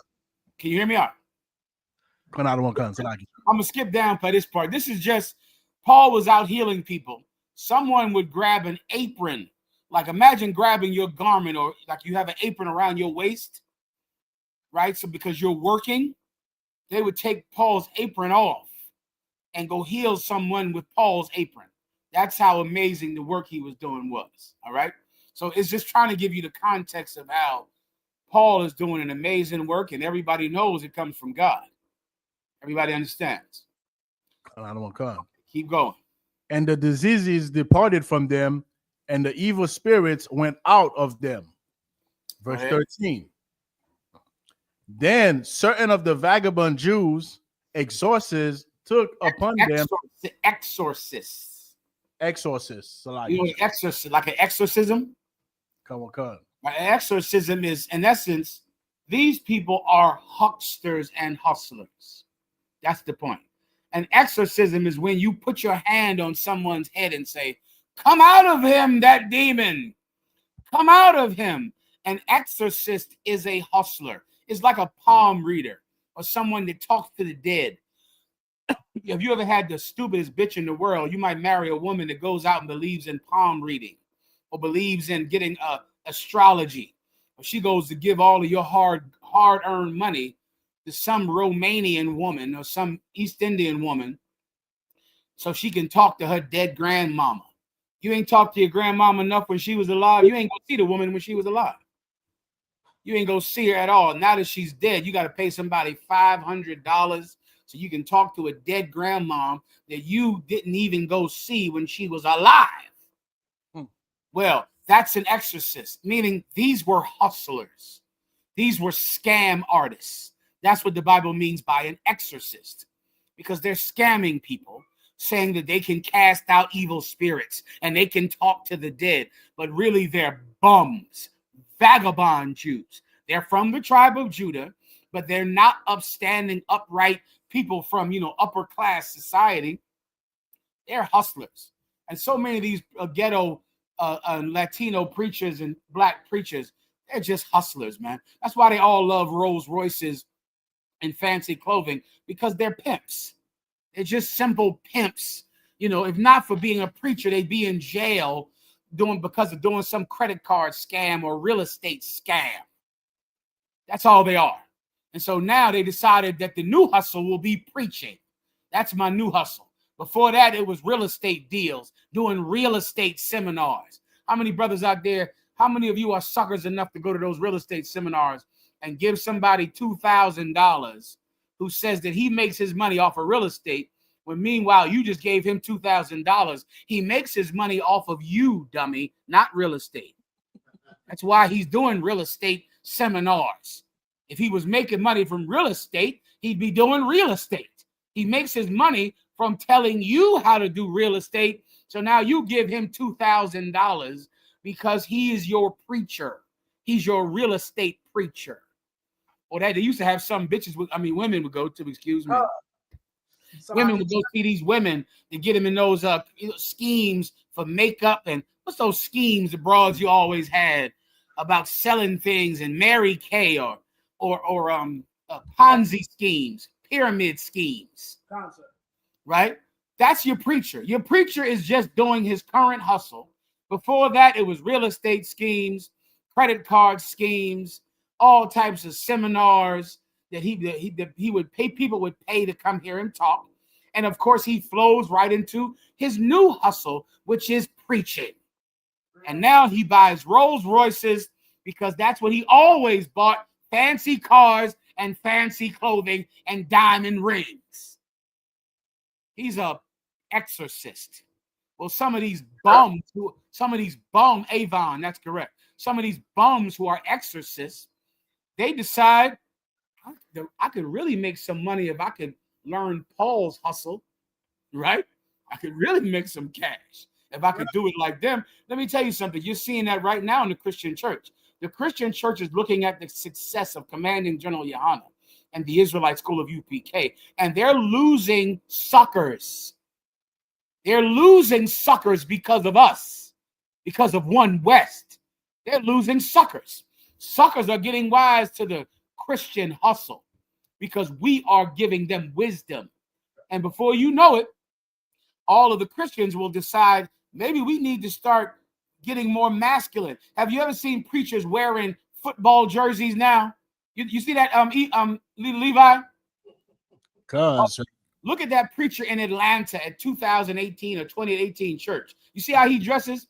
He doesn't wear a suit and a tie, which is traditional in church. Now he dresses in all black. He wears all black now. Now he's masculine. Now preachers are, dressing like men. I've seen some preachers on the pulpit, they have a weight set. Somebody find a preacher that has a weight set on the pulpit. He got a bench press up there on the pulpit.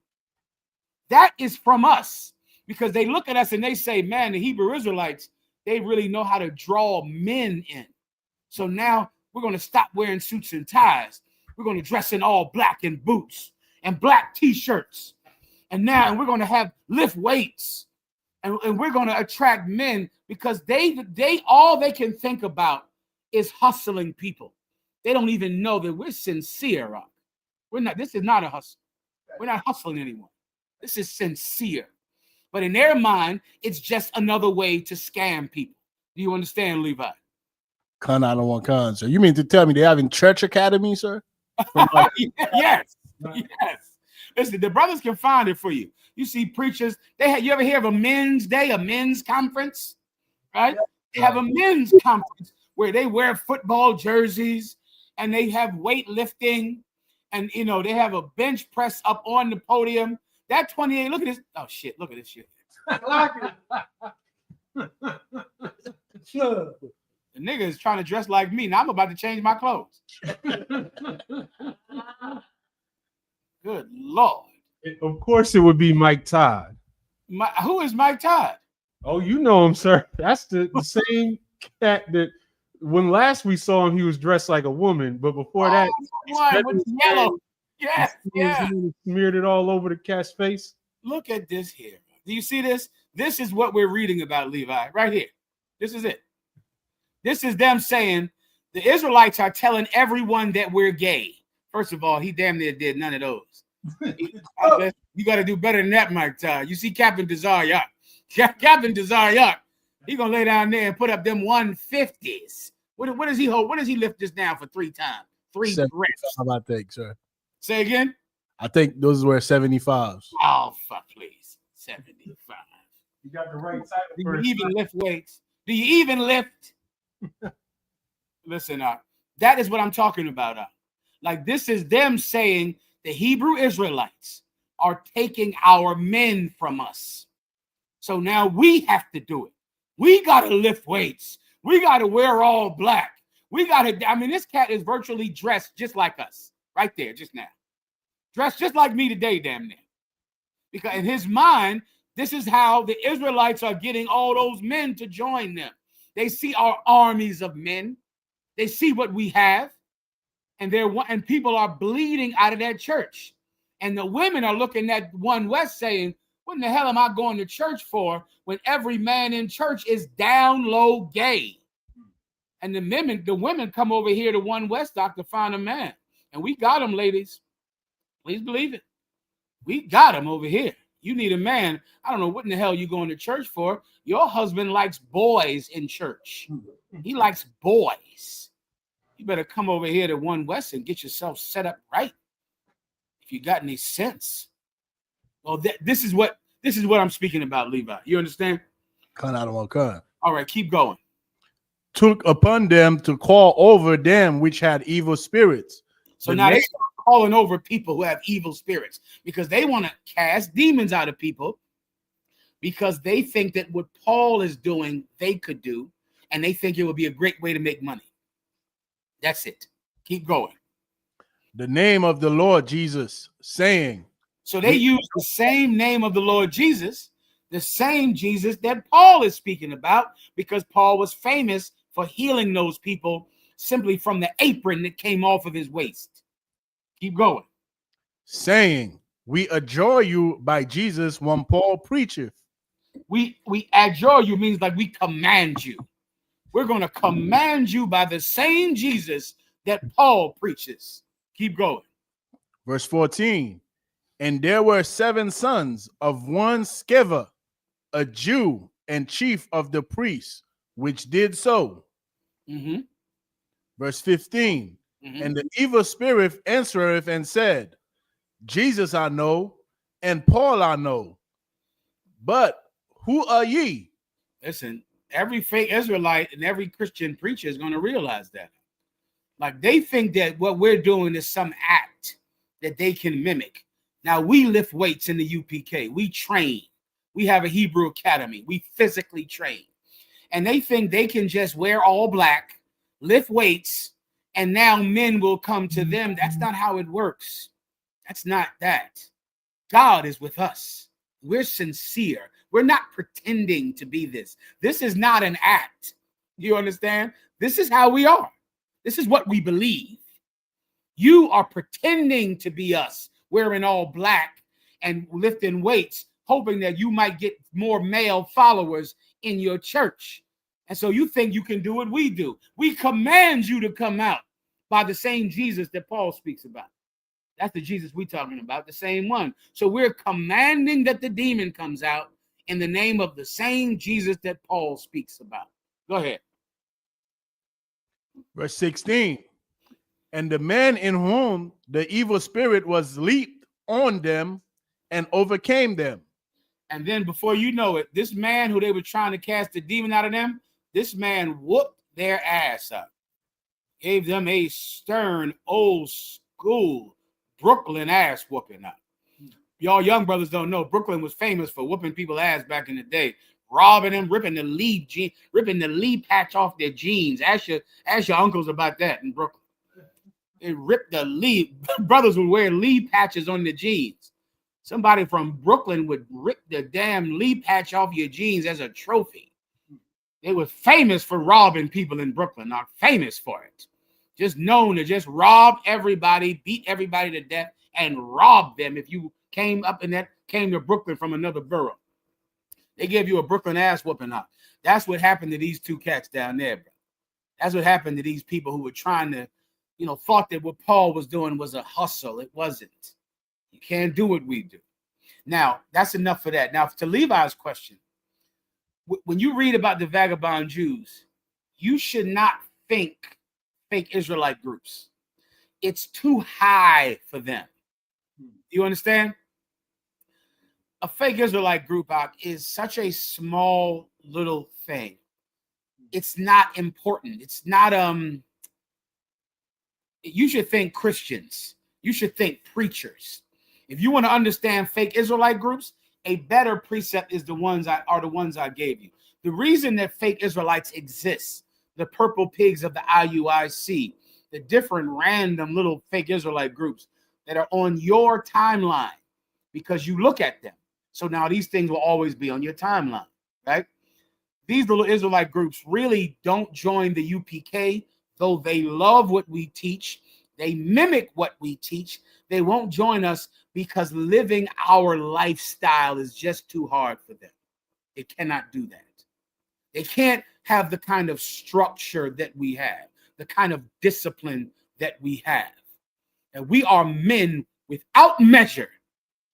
No one could measure up to us, and it is extremely difficult to live the kind of ordered, disciplined, courageous life that a man in the Israelite school of UPK lives. So instead, they watch our videos, mimic it, and they don't have to have officers over them making sure that they uphold our standard.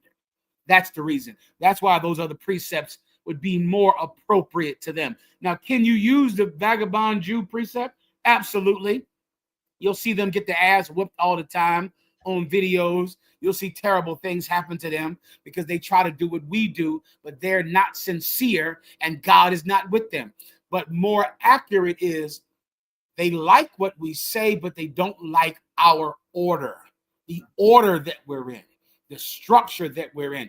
That's why Nasty Nate left the Israelite School of UPK, started another group, and then left that group and started the IUIC because he can't be under any structure that doesn't allow him to love African women. His wife is an African. He married an African woman, Bishop Nate, and he loves that stinking African. And we're telling him that Africans are not our people, but he loves her. And he can't structure himself to put himself in order. In the UPK, you're not allowed to love whatever you want. Right. You're not allowed to eat whatever you want. You are not allowed to have sex with the one you want to have sex with. Not in here.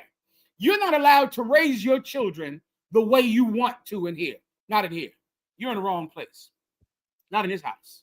In this house, so many of you want to raise your children by beating them with extension cords, by starving them. You want to beat your wife. You want to do all kinds of cruelty to some child. Why? Because that's how you grew up. That's what your father did to you.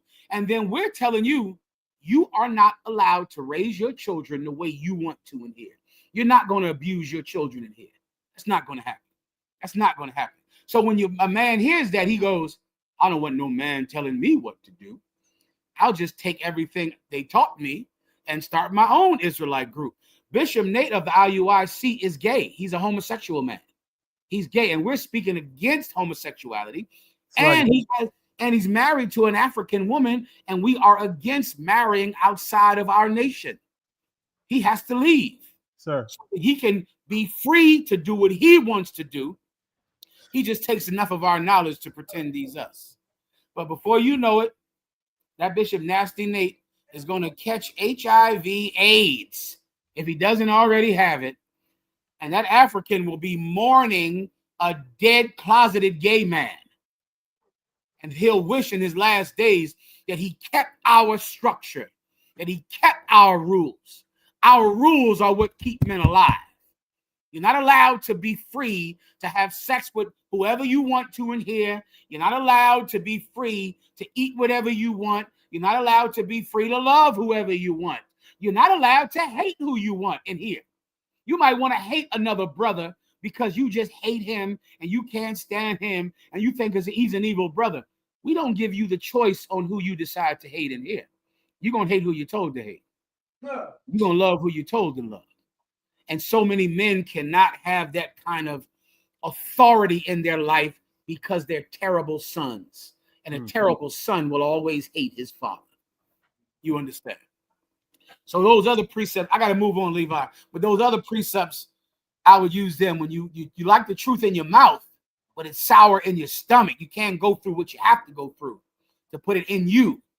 You like to sing, you like to hear it, but singing, it's like a song that you love to hear, but you don't want to play the song. But you love to hear the song. You get my point, Levi? Con out of one con, the water, sir. All right. Salaki, sir. Go ahead. Salaki, sir, I had a question on subject. I know I talked to you about a simpleton, not Nasty Nate, another simpleton who's going around saying that if you eat idol food, you're actually conjuring a demon.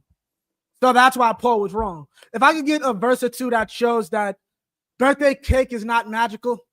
Like, I know automatically Jeremiah 10 like literally cuts him to shreds, and like, why are we talking about this? But is there another? I know I also had given you the top of 1 Corinthians, which says the Most High is the only power. Like, is there any others that really just cut him? Okay. I would have to have him define what is idol's food. I don't know who this is. Abaya told me about some cat that was with that the cat that likes to dildos in his butt. Forget his name. Salakia? Salakia. Yeah, Khan. Gorilla. But what's it called? This is the other cat, the cat who was under him. The cat under him. Pause. Say pause after you say under. Salakia. Under him. Under. Yikes. Well, okay, he's saying if you eat idol food, it's a sin. That's why Paul was wrong when he said, yeah, you can eat idols food because the God don't exist that this food is given to. Right. God don't even exist at all. Brother, so many times I've seen candy sit. Now do not, before I tell you all this story, do not do this, okay? Right. Do not do what I'm about to tell you. Does everybody understand? Yes. But when I was young in the truth, before Commandant General Yohana was in charge of the entire nation, it was some rough brothers in this school. Okay, now, one time we were in a Chinese restaurant. We were in a Chinese restaurant, and you know how Chinese restaurants they got a cat, like a golden cat. Right. It's like a Buddha. Yeah. It's like a cat, a big golden cat sitting up there like a panda bear. Your arm goes, yeah. Right. And the cat had candy. Right. Like it's like candy that they give to the cat. And this is supposed to bless the restaurant. So the cat has all types of candy sitting right there on a little tray that's supposed to be candy for the golden cat god. Right? Brother, we walked into this restaurant one time. And this cat, this brother who was over us, he walked in and he said, give me 4 chicken wings. And he just starts eating the candy. He just took the candy from the cat and eating it. And because he's over us, we all joined in and we all just grabbed the candy and started eating the cat's candy. And this Chinese man damn near had a stroke. He had a stroke because this was offered to his God. And I'll never forget, the brother was like, why? Why can't we eat it? He can't eat it. Oh, shot. He can't. You think that cat can't eat? Why can't he just kept eating it? Why can't we eat it? That God can't eat it. Why can't we? And we was laughing. Now don't do this, all right? But we absolutely did do it. Okay, we absolutely took all that candy from that God and just ate it right there. And they were so mad. They still sold us those 4 chicken wings and fried rice apiece. Right. They still did that, and they were livid about it. And I remember the brother saying, why? He can't eat it. Yeah, there is no food that a God can eat. Right. So eat it because he can't. Do you think who in the hell is going to eat this food if I don't? Oh, this God who you're giving it to can't. Yeah. So I have to ask the cat who was under Sakari. I'd have to ask him, what is food given to God? What are you even talking about? Because that's virtually everything that is eaten. If I may say, everything in a Chinese restaurant is given to that God. That's his. Right. Which is why he's sitting right there, blessing the restaurant. Right. He's sitting there, and the cat who owns Chick-fil-A is an devout Christian, and that's why they're closed on Sunday. Right. Every piece of chicken in Chick-fil-A is dedicated to his Lord and Savior Jesus Christ. So I don't know what that's all I can do for you. Okay. Right. You have to first give me what is his definition of that. I really don't give a damn anyway. So I don't. Right. Like I don't even understand because like the main thing of my whole thing is you're supposed to be in the truth. Shouldn't you know about the scripture where the evil spirits went to the Most High and not you? Like who taught you?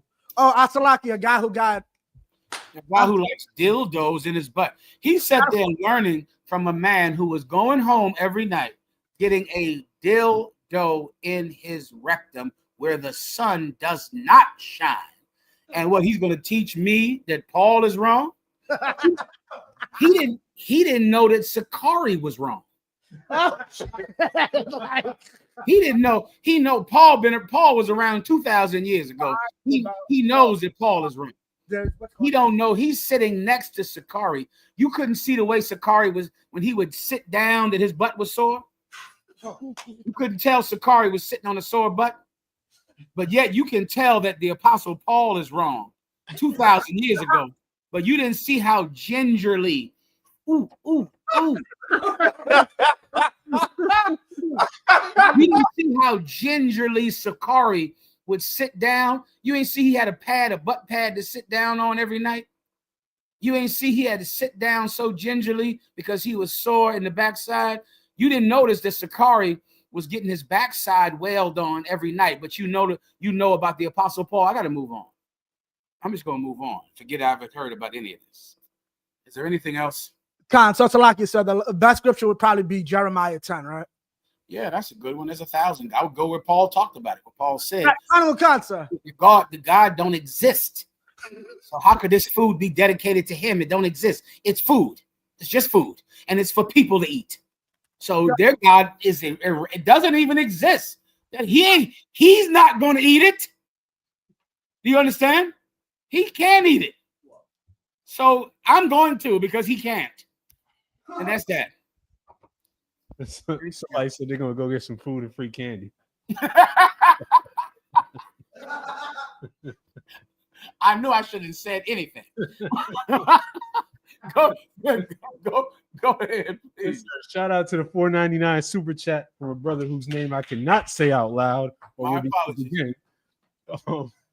He said, as a AAA driver, would selling a battery for less to a member be a hustler or a thief? Would selling a battery for less? I think he's trying to say, like, if he was selling it to a member of the school, if he gave them a discount, would he be? That's doing the right thing, brother. That's exactly what you need to be doing. That is not cheating them. Now, cheating them would be when you sell it for more. For more money, then now you're cheating them. Right? Cheating, hustling is when you cheat people and then they're angry with you because you cheated them. And now we can't come together as a people because we can't trust each other. But giving a brother a good deal, man, is going to make them know that you're a good businessman. And they're going to come back to you for more deals time and time again. That's the right thing to do, brother. No, you're correct. Anything else? If I may, sir, shameless plug out of one. Yatazar Apparel is giving all the deal right now. If you want Yatazar Apparel, it's the time to get it. Make sure hit me up directly. Come on, you heard that, Akim. Yatazar Apparel. The deals are hot. They're hot at Yatazar Apparel. You better come on in. Everybody's rocking those jackets all over the world. I see them. Everybody, you better come on in and get to Yatazar Apparel. The deals are hot right now, and it will not last. You better hurry up now. The water, next. Yes, sir. And there's some great questions left, but we do have to get into your topics. No problem, Mark. Your choice, always. I would implore brothers and sisters to get them into the chat earlier next week. Most High in Christ. We'll do it. Also, next week, Lord allow, I will be in Harlem. Next week, I'll be in Harlem in the flesh. In Harlem, New York. You'll see me next week, Akim, Lord allow. It is my absolute desire and plan to get down there next week out into the class in Harlem. So we'll try to put some extra time ahead to answer any questions that I did not answer tonight. All right? Yes, sir. You got it up. Yes, sir. Clip is going around that Edomites are losing their mind over with Shannon Sharp. White family that found the white family that purchased the first black wood of my bloodline off the slave ships in Charleston. Yep, that's what we came off of. If I wanted to today, I could find the white wood descendants in southern Georgia and pull up on a fucking house. One day I will. Yeah. They ain't got no money though. I Zillowed they crib. They broke. Like, yeah. That's the thing we'll talk about with slavery, man, is that there's a lot of white people fumbled. Like, yo. They fumbled the bag. Yeah, you had working for you, you still couldn't come up. How you broke and you had slaves? Yeah, that was valuable. That was gold. They fumbled, bro. That's Code Shannon to get $50 in lineups after you play your first. Yeah. Now, Ephraim, you're saying this video now. What is the reaction of white people to this video? Oh, they think he's a violent thug for saying that he would roll up on their house, and they're calling him a stalker for looking up his crib. What? Let me tell you, brother. Ephraim, you know what I see on the internet all the time is people who hate black women, right? Speaking about how black women do not want to be accountable. You ever hear that before, Ephraim? Yes, sir. How black women hate accountability. And every time I see it, I go, are you telling me you have never noticed that the people that cannot stand accountability is white people? Right. People hate accountability. The key to getting loved by white people is to become a black or a Latino who will completely free white people from any accountability at all. White people hate accountability. The brother is talking about the people who owned his grandfather. And it shows you how slavery is so recent. Slavery is a recent thing. My great grandmother, her grandmother was a slave. She was a slave. I knew my great grandmother. Captain Taha War took care of my great grandmother. Captain Taha War did. He took care of my great-grandmother. Her grandmother was a slave. There are people like Commanding General Yohana, where his grandmother a slave. She's a slave. That's how recent slavery is. And if you simply talk about it and talk about what happened to your people, white people will get angry about it. If you zelo the house of the family who owned your grandmother, they get angry. White people, you hate accountability. That's your problem. You don't want any accountability. You want to steal and murder and kill and then wipe your mouth and act like it never happened. And you think that black people who give you the liberty of no accountability are good black people. He's just talking about the fact that his grandfather was a slave, his grandmother was a slave, and the people that own them are still around, and they're poor, which means that they were also incompetent on top of being enslavers. That's it. There's nothing to worry about. It's just a little taste of accountability, and you better eat that little taste because more is coming. More is coming. Next story. Yes, sir. On that topic, this brother, the father of that child, DJ Daniels, who went viral for dressing up like a police officer, and then Donald Trump honored him, stood outside the polling place on election day and had this confrontation with some random black woman. All right. Oh, lucky, sir. I thought I had it ready. No problem. StreamYard is giving me some issues with that one, saying the video is too short. Take your time. Go to another one. We can get that next if you want. Okay. We've got this clip with Kanye West. This afternoon, this was posted. Kanye West met with a rabbi. Really blessed to be able to sit here with you today and just take accountability. I was dealing with some various issues, dealing with bipolar also.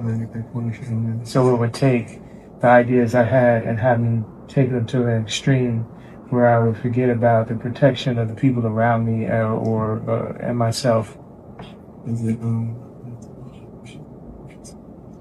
So I wanted to come and take accountability. Sometimes people aren't that knowledgeable about the bipolar and the cause or what causes it and the way you act when you have this disease.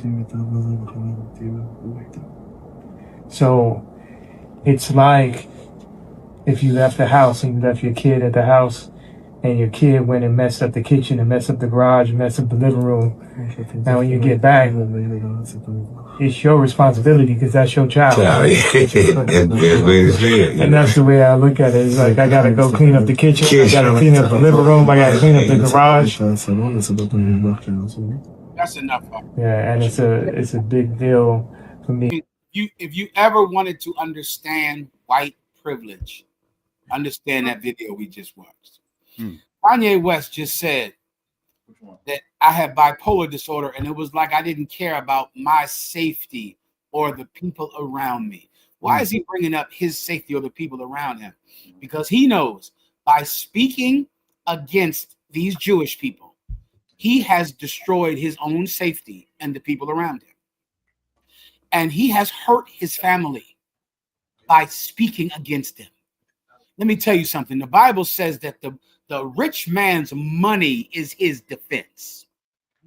Rich people don't need to be brave or bold or smart.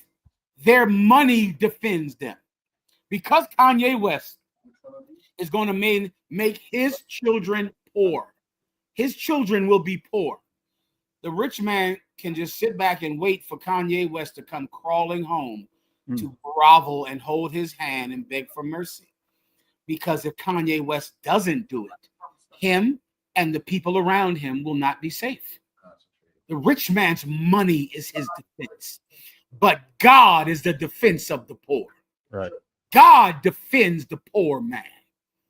That's what you're seeing happening with Kanye West. He, of course, was going to come and plead, I have bipolar disorder. Forgive me. I should have been thinking. I shouldn't have put myself in danger by talking about you. I shouldn't have put my children in danger by talking about you. Bipolar disorder made me do something that put my family in danger. Please forgive me. It's like when you leave your children at home and they wreck the house. I let my mouth ruin my home. And now my children aren't going to be able to eat. Now my wife is not going to have a home to live in because I made you angry. And them as rich people can sit back and know that their money means that they will have no enemies because of their money. But just remember this, rich men, God is the defense of the poor. God defends us. You remember that, because the time of the poor's defense is coming. The time when God will defend the poor is coming. That's why Mamdani won that election. Because Mamdani realized something that so many of you do not realize who sit in power in New York City over the synagogues and over the churches and over the rich halls in New York and the skyscrapers. You've grown so greedy that you have to have every penny, and the rent and the mortgage rate is so high that people with jobs are living outside. People who have jobs are living outside, and nothing will ever stop you. You'll never say, well, let's control the rent. Let's try to find some way, since we've made $1 trillion, maybe we can give the poor a crumb. Maybe we can freeze the rent, freeze the amount of money that people pay. You're not even allowed to freeze the rent in New York. You can't, because they have to constantly and perpetually make more money no matter how much they have. And because of that, you know that people will come beg you when you are displeased. They'll come and beg you. And that's why Kanye West is begging that Jewish man. Let me tell you something, rabbis. One day you're going to beg for forgiveness for the people that lived in your slumlord apartment buildings. For the people that lived in all of those apartment buildings in Brooklyn and in Harlem and in the Bronx and in Queens, when they have rats in their building and they're paying you $3,000 every month, and they can't even get you on the phone to get the rats out of their apartment. One day you're going to beg them. One day. Keep going. Con, sir. I've got that other video that I mentioned. She's got a nasty attitude. You have a nasty one too. You were on my car for what? Because you don't know how to drive? Is that what the Because problem is? I don't know how to drive. You were stopped in the middle of a lane with no signals on. With no signals on. Typical stereotypical black woman that nobody likes to deal with. Okay. Okay, you are a Jasmine Crockett type. Okay. And look at you. Look at you. Yeah, he said I'm Jasmine Crockett type. You're Jasmine Crockett type. Got All it. that nasty masculinity needs to go. Got it. Yeah. Anything else? Anything you want to say, that's fine. Anything you want to say to Anything else? Go ahead. I don't really care. Anything else? Yeah. This is insane for anybody to be wrong. Hear that last part he said. What's that last thing he said? She ain't got no nasty attitude. She ain't got no attitude. For anybody to be wrong. Can you hear that, Ephraim? I couldn't really hear it. For anybody to be. She ain't got no what? Edges? Oh, so y'all just say things as edges. That's nasty. Let me tell you something. Like, that just goes to the heart of all of these black Republicans and black conservatives that hate themselves. Like, he hates black women. And when in the hell did white women become so feminine? Right. What the hell he's talking about? What do you think? You never heard of Karens in your life? You think black women are masculine? Well, what was the woman that had Emmett Till murdered? What was she? White women have been getting black men hung from trees for 200 years. Black men have been hanging from trees because some white woman was so masculine that she had to get a black man hung simply because she didn't want her husband to find out that she wanted to have sex with that black man. Right. There is no woman more masculine, more disgusting than white women. Because you get in an argument with a black woman over a traffic stop, you think that equals how many white women got black men hung from trees in history? Virtually every race war, every race massacre was started out of the mouth of a white woman. Every last one. And you go do the research on all of them. All of them started because some white woman lied and said she was raped. Some white woman lied and said somebody whistled at her. Someone looked at her. And now the white men come in and kill all the black men because some white woman got them killed. There is no one more disgusting, more masculine than white women.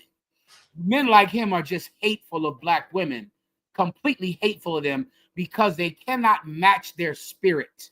A black woman absolutely sometimes has a mouth and argues. What woman doesn't? White women don't argue with anybody. A white woman doesn't take you to divorce court and take all half of your money. A white woman doesn't get you shot by the police. A white woman doesn't get you hung from a tree. You just hate black women, and you're not even willing to argue with them, but you'll be hung by a white woman. The Scottsboro brothers, that's correct. Rosewood, that's correct. Black women, listen, I know a lot of black men in the world, they're afraid of you. Latino women, how many years have you heard that Latino women are going to stab you? You ever hear that before, Ephraim? Yes, sir. Oh, that's a famous thing. Whenever somebody talks about a Latino woman, they say, oh, you can't marry a Latino woman. She has a knife. She's going to pull a knife on you and stab you. Oh, you can't marry a black woman. She loves to fight. So do I. I love to fight too. So what? I love to fight. Let's fight then. No problem with me. Right now, if you some emasculine man, you can't argue with a black or Latino woman. You can't argue with her. It's too much. You'd rather be lynched from a white woman's family. You rather let your white woman take half your money in court, even though she was a stripper when you met her, and now she'll take half your money. Oh, because you can't argue with a black or Latino woman? Argue with her. That's all. It's damn sure better than being lynched by some white woman's family. Pray you understand. Sir, what's funny is that every time I've heard Jasmine Crockett come up in front of anybody in this school, we always say the same thing. Send that sister to a brother in this school, and we'll put her right in line. I wasn't going to say nothing about that Jasmine Crockett. Now you're making me. Salakia, sir. Khan, sir. Yeah, listen, sir, I did an interview in Dallas. You know, go ahead. Yes, sir. Sir, I did an interview in Dallas, and I said, Jasmine, find me. Brother? Let me tell you another one that can get it. Is that Otisio Cortez? What's her name? The one out there in the Bronx. Edomite husband, sir. Oh, Look at this. Salakia, same with Candace Owens. Oh, Candace Owens, I don't know about her. But that Jasmine Crockett, listen, seems like she's in need of direction. You're right. Jasmine Crockett just need leadership in her life. Huh? That's all. Sir. That's all she need, a little guidance. That's all she needs, bro. I think you're right, Captain Desire. Well said. All right, anything else? Salaki, sir? Go ahead, bro. Salaki, I don't know. I highly doubt you keep up with these two, but there's these two big Republicans, mainly one, Officer Tatum. I know you're probably familiar with Nick Fuentes. Yeah. No, Officer Tatum. Of course, I know him. Khan. So this week, he had a whole big spiel against Tucker Carlson for interviewing Nick Fuentes. Come to find out, I didn't check the comments, but supposedly his comment section is turning against him and finally showing their true racist colors. And he's shocked because basically he didn't want, because he's saying now Nick Fuentes is openly racist against black people, but people are calling him out and says, no, you're a BB puppet, as in you just shill for Netanyahu, so that's the only reason you're mad. Well, and basically his own audience is calling him an N-word in his comments. Well, let me tell you, see if Ephraim can find this video. Nick Fuentes, who is an out-and-out white supremacist, calls people the N-word. I want you to look up him and Donald Trump and see Donald Trump sitting at a dinner with Nick Fuentes. The fact that Officer Tatum is saying Nick Fuentes is racist and he's evil. Nick Fuentes met with Donald Trump and had dinner with Donald Trump. Nick Fuentes, he's one of Donald Trump's best friends. How in the hell can you support Donald Trump and think that Nick Fuentes is racist when Nick Fuentes was invited to the inauguration and had dinner with the president? Has Officer Tatum had dinner with the president? Hell no. Nick Fuentes was 24 years old. He had dinner with the president. The president is a racist. He is a racist. Him and Nick Fuentes believe in the same thing. All you do is Google Nick Fuentes having dinner with Donald Trump. So if you know Nick Fuentes is a racist, then isn't Donald Trump also? He brought him to the White House and sat down and had dinner with the man. Officer Tatum needs to battle Captain Tazariak. That's what he needs to do. Y'all brothers need to be, all of you go on Officer Tatum's, inbox him, email Officer Tatum, and tell him that he needs to interview Captain Tazariak. That's what he needs to do. He needs to do that. And maybe this can be an awakening for Officer Tatum, because he is so much of a stinking traidor that he didn't know that white people truly hated him. He didn't realize. He didn't know that. But now he's knowing what we all know, and he should absolutely interview Captain Tazariak so he can explain himself and explain his position. One last thing, since you mentioned him getting invited to dinner with Trump, Tatum got mad because he wasn't invited to Charlie Kirk's memorial. Of course he wasn't invited to Charlie Kirk's memorial. He's black. And that is a white supremacist group. Read that right there, what you had. Donald Trump dined with white nationalist and Holocaust denier Nick Fuentes. Yeah, so now imagine being Officer Tatum, like, you can't talk to Nick Fuentes, Tucker Carlson. That's so Donald Trump talked with him. Donald Trump ate dinner with him. You mad at Tucker Carlson for meeting with him? Donald Trump ate dinner with him after he won the White House. Donald Trump is a white supremacist. Why in the hell are you supporting Donald Trump if you don't support Nick Fuentes? They all hate you.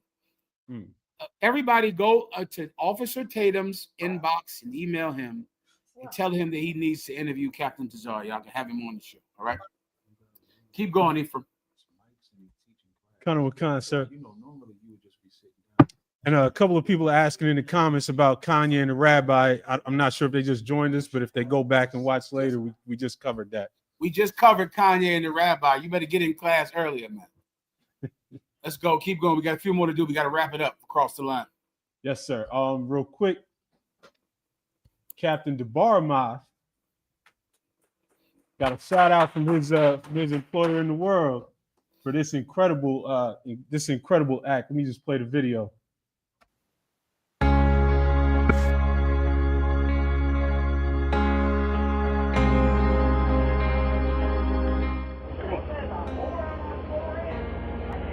Let me ask you a question. How old are you?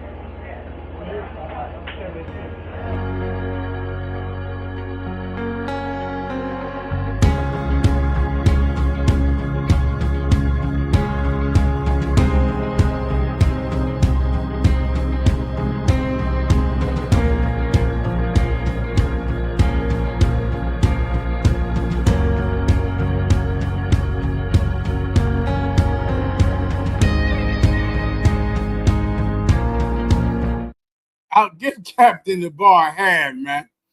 For those of you that don't know, they had, I believe that it's called the Silver Alert. Am I right about that, people? Yes, sir. I believe it's called the Silver Alert. Some 72-year-old man was missing. His family is looking for him. They put out a Silver Alert in Milwaukee looking for this old man who's missing. All of a sudden, Captain Debarmath is driving the bus. He's a bus driver. The man walks on the bus. Captain DeBar recognizes him, which I would have never recognized him. I wouldn't even have looked at him. Captain Tazariak is looking for this. Captain Debarmath is looking for this old man and recognizes the old man from the silver alert that an old man is missing, sees this old man, and saves that old man's life. Well done, Captain DeBar Moth out of Milwaukee. Good job. Well done. Good job. Bien dicho. Bien hecho, Salakio. Bien hecho. Well done, Captain DeBar Moth. Keep going. Yes, sir. Of Israel's most senior military legal officials have been arrested over the leak of a video allegedly showing Israeli soldiers physically and sexually abusing a Palestinian prisoner. Former military advocate General Yifat Tomer Yerushalayim and the IDF's former chief prosecutor Matan Solomesh were detained last night on suspicion of leaking the footage and then allegedly trying to cover it up. She resigned from her post on Friday, saying she took full responsibility for the leak.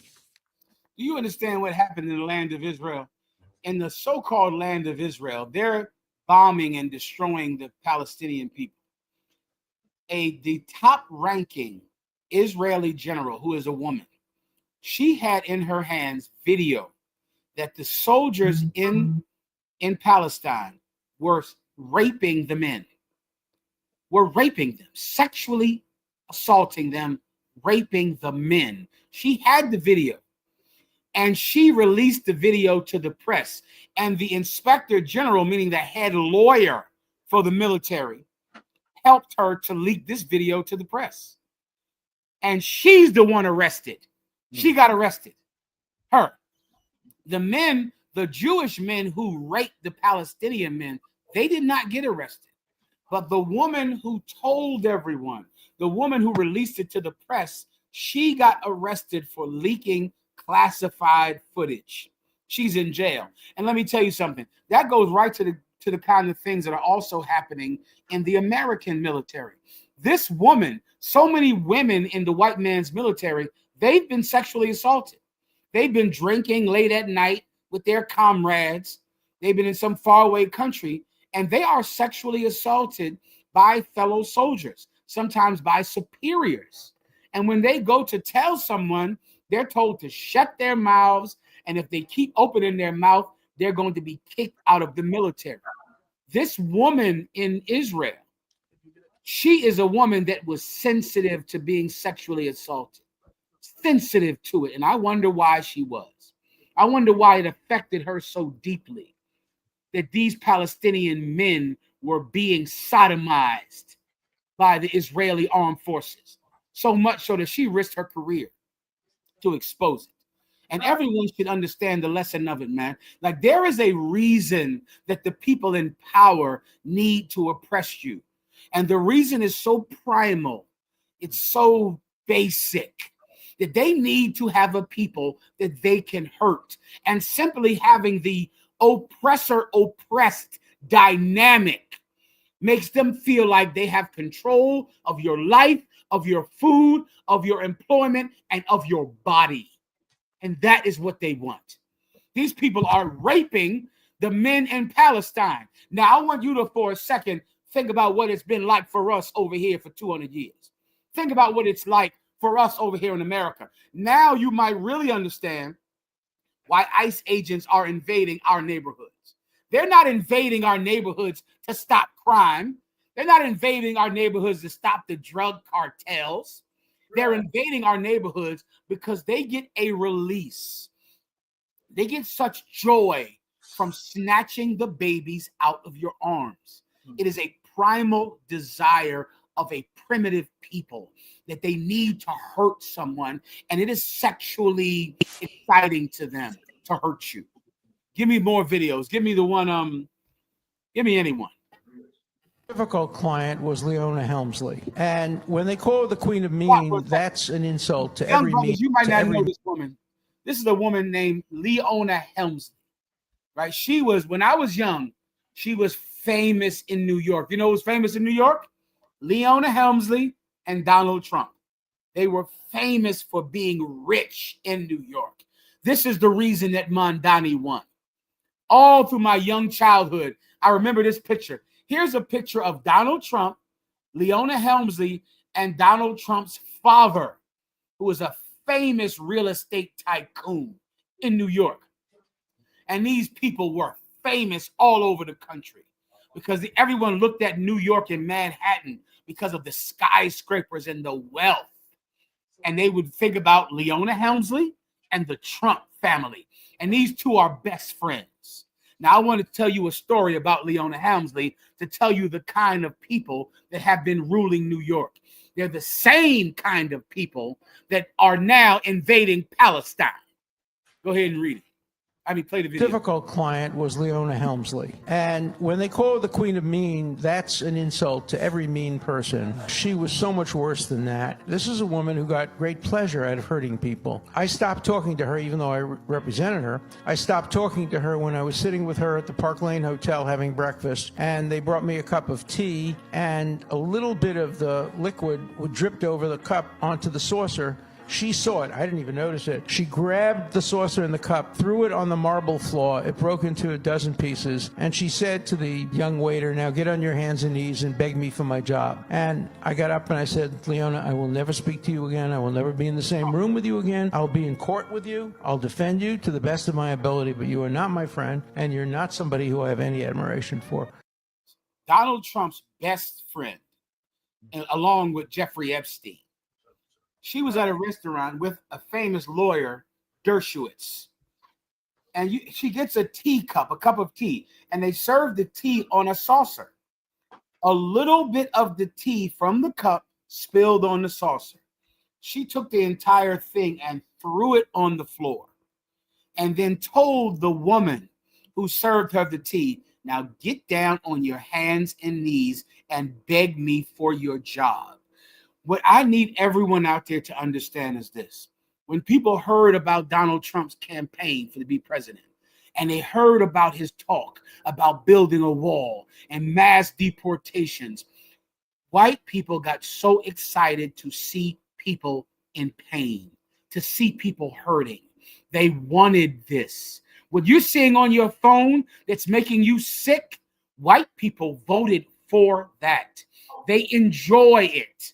They enjoy it. They enjoy seeing your grandbaby crying as she gets ripped out of your arms. This week, they went into a preschool and arrested a preschool teacher in front of the babies, snatched her out of class in front of the babies. And they enjoy it, just like they enjoy raping the Palestinian men because they have power over them. Schadenfreude. Give that priest a hand because I totally forgot. Schadenfreude. Schadenfreude is the pleasure that people get from inflicting pain on other people. Schadenfreude is how Donald Trump got elected. And I can tell that so many of you don't know it. You're seeing these ICE raids and you're thinking, well, Donald Trump said he was going to stop crime. Donald Trump said he cared about crime. Give me Bill Barr speaking to someone in the mafia. Donald Trump sending ICE agents into the ghettos and barrios has nothing to do with crime at all. It is about hurting people and receiving pleasure from hurting people. This is Bill Barr. He's a famous person on TV. He is right now interviewing a famous mafia rat. This cat was a captain in the Colombo crime family of New York. He made $4 million a year. $4 million a year on one scam. One scam. It was a gasoline scam where he cheated the government out of taxes. You cannot become a member of the mafia without murdering someone. Sammy the Bull Gravano murdered 19 people. He did 3 years in jail because he was a rat and ratted on his friends. And he did 3 years in jail and he killed 19 people. Now I want you to hear Bill Maher talk about the mafia who killed John F. Kennedy, killed a president. One mafia member has killed 32 people, 19 people, 18 people. The amount of murder that the mafia has committed, you cannot exaggerate the number. It is that big. It is a gigantic number. They control the construction industry in New York. They control all of the buildings, the windows being put in every project apartment. They control every drop of cement in New York, the mafia. And I want you to hear about how Bill Maher talks about an actual criminal organization in New York. Go ahead and play it. Love America. I mean, Michael Corleone, when he has to go testify, you know, he's a war hero. He was, Bill, let me tell you this. I was indicted 7 times. Again, play from the beginning. They really do love America. I mean, Michael Corleone, when he has to go testify, you know, he's a war hero. He was, Bill, let me tell you this. I was indicted 7 times. I had 2 federal racketeering cases and a state racketeering case, and I love America. And at one time, I hated the FBI and I hated the government. I grew up hating them because I love my dad, and they were, you know, constantly harassing him, in my view. The mafia loves America. They love America. But the Crips and the Bloods and Latino gang members, they're animals. They need to be exterminated. You need to shoot them in boats. Donald Trump is killing the people from the sky for being in speedboats without having any trial. The people coming from what country are they coming from? Venezuela. Venezuelan speedboats. Donald Trump has murdered about 40 speedboats, killed everyone on about 40 speedboats, saying that they're bringing drugs into the country. They've had no trial. No court system has determined them to be drug dealers. And of course, the penalty for selling drugs is not to be killed by the military. Donald Trump just kills them. But yet the Italian mafia, they love America. They're patriots. Even though they've murdered 32 people apiece, 19 people apiece, destroyed the economy of New York. All the prices are high in New York, mainly because of greed, and also because of the greed of the mafia, who have to get paid off of every drop of cement in New York. But they are treated like heroes and patriots. They don't care about stopping crime, or else why didn't they bring the military into New York to stop the mafia? Is that how they stopped the mafia? Did they bring the National Guard into Little Italy to kill the mafia? Did they shoot them from the sky? Did they kill them as they're drinking espresso, sitting out in front of some coffee shop in Bensonhurst and Staten Island?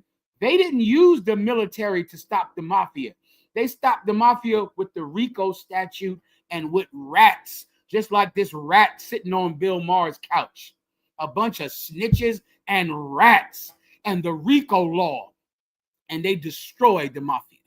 Wiped the mafia out. The mafia now is doing card games with NBA players. That's what they're doing now. Right. So why didn't they use the military? Why didn't they send tanks into Little Italy to snatch Italian men out of their grandmother's spaghetti pots? Why didn't they do that? Because they're humans in their eyes, and they don't get any pleasure from hurting them. You don't get more pleasure from a white man than when he's hurting a Latino, than when he's hurting a black person. That's how they derive pleasure and joy and happiness, and they voted in Donald Trump to do it. That's why Mamdani won, because men like Donald Trump and his father and Leona Helmsley are so greedy and so sick that now when people hear about someone that might give them a crumb, black people and Latinos in New York are so excited about free buses. That is sad. That's sad as it can be. That's sad. We're talking about a place where you have people in New York with $1 trillion sitting in that city. I mean, $1 trillion, not $1 billion. $1 trillion. I didn't even know $1 trillion was a real number until about 10 years ago. $1 trillion. They're in New York. And black people, Mamdani said, I will make the buses free. Blacks and Latinos said, hallelujah. For free bus fare? That's how poor we are. That's a crumb. That's nothing. That's nothing. I mean, I don't even know why the people who own the jobs don't just pay for all the buses. Why don't the people at Amazon just give you a bus pass? Why don't the people at all these companies just give you, because you're coming to work to make them trillionaires. So why don't they just give you a bus pass? Seeing that by you getting to work every day, you're going to make them $1 trillion, and all you're going to get is enough money to buy a bus pass and get back to work next week. Why don't they just hand it to you? Because it's nothing to them. They have $1 trillion. This is why Mamdani won, because there's people like Leona Helmsley and Donald Trump who are throwing tea glasses on the ground and making you grovel. And if somebody just promises you $3 a day in bus fare, brother, thank the Lord for it. Thank the Most High for it. We are a people bought and paid for, slaves, suffering and dying, begging for a crumb. And all I want to let everybody out there know is that there is a time coming when amor vencerá al odio, when love will conquer hate. I know right now all we want is for someone to give us a bus pass so we can get to work to buy another bus pass. That's all we want. I know that's what we want. But there is a time coming when love will conquer hate, and when the people that we beg are going to beg us. To get to that place, to get to that time, we have to change our lives. We have to become better people. We have to give up marijuana and cigarettes and alcoholism and sexual deviance. We have to turn to each other. Amarse unos a los otros. We have to love one another. We're going to have to stand by each other's side. We're going to have to do it. And if we're willing to do it, if we're willing to take care of one another, one day the people that we beg will beg us. I pray you understand. Was there anything else? Yes, sir. There's one more video. And if I could, of course, that's such a crazy proposal, because every other mayor and candidate just sends out teams of undercover agents to issue $70 fines for brothers and sisters who couldn't pay the $290. Go ahead and let me hear. This is the Republican candidate for Mayor Curtis Sliwa on ICE. ICE in the city? ICE is already in the city. If they're going after gang members, drug dealers, narco terrorists, sex traffickers, absolutely. When they were revived, when Trump beat Harris, that's what they were doing initially. Yes. And then someone in Washington imposed a quota of 3,000 arrests a day. And I have some former guardian angels who are ICE agents who told me, Curtis, this pressure to make X number of collars a day is making us go after people who are lining up in a Home Depot parking lot for day labor, who are working in restaurants where they're vital, they're essential workers. Without them, you'll see a lot of restaurants close. I can guarantee you this, I got 3 sons. None of them are going to do that work. That is Curtis Sliwa, who's an idiot. And he was in charge of the Guardian Angels in New York. First of all, you should see, he said, I have former Guardian Angels who are now ICE agents. That's why they're wearing masks, because those ICE agents are a bunch of hired thugs. That's all they are. These are not people who are educated, who have been trained. These are bounty hunters. That's all. They went out and just took every bounty hunter and made him an ICE agent. And that is who ICE agents are. People who used to just be guardian angels and thugs and beat people up outside of clubs. Now they are ICE agents. That's it. Hired thugs. And they're telling you why, the real reason that Latinos are being harassed. Because there is a quota. There's a quota by ICE agents to make 3,000 arrests a day. 3,000 a day. Who else had that quota? Rudolph Giuliani. Right. Giuliani had something called stop and frisk. And stop and frisk was when a police officer, by the end of the month, had to have a certain amount of arrests. He had to have them. He lost his job if he didn't have them.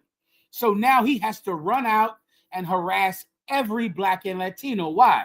Because if you need to make these arrests, you can't harass the kind of people that can pay for lawyers.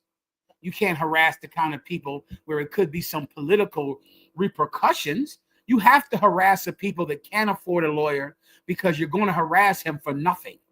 The case is not going to be strong. So he's going to beat the case if he has a lawyer. So you have to harass someone who has no money, a 14-year-old who's standing outside of his building, children, kids, people who are poor in the projects, in the Bronx, in Harlem, in Brooklyn, in Queens.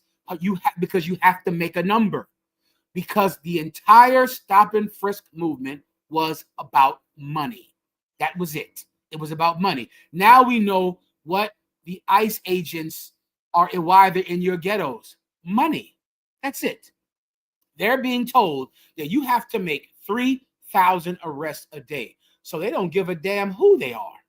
They don't care if they're grade school teachers, if they're teaching in a daycare center, if they're standing in front of Home Depot, if they're essential workers in the restaurant business.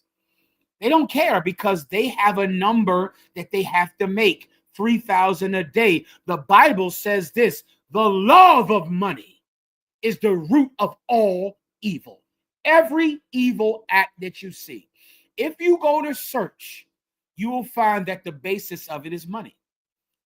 That's the point. Because if they really wanted to stop crime in New York, all you need is the RICO statute and rats. And there's enough of them everywhere, especially in the mafia. The mafia is nothing but the entire mafia is a bunch of rats, right, and snitches. Well, with enough snitches, you can stop any criminal organization with snitches and rats. That's it. You don't need tanks. The tanks are in your neighborhoods because it emboldens Donald Trump supporters. It makes them feel good about being Americans when they see that the military is being used to beat up on Latinos and Black people and Haitians. And they make money from it. They make money from doing it. That is why Mamdani won. Because you have been under the oppression of greedy people for so many years. They're so greedy that you voted a mayor in who would just give you $3 a day in bus fare. That's it. That's all he had to do, is give you something that should cost nothing, because by going to work, you're making someone a billionaire. But he promised you $3 off on the bus fare. And when you're poor and being ruled over by such greedy people, you thank the Lord for free bus fare.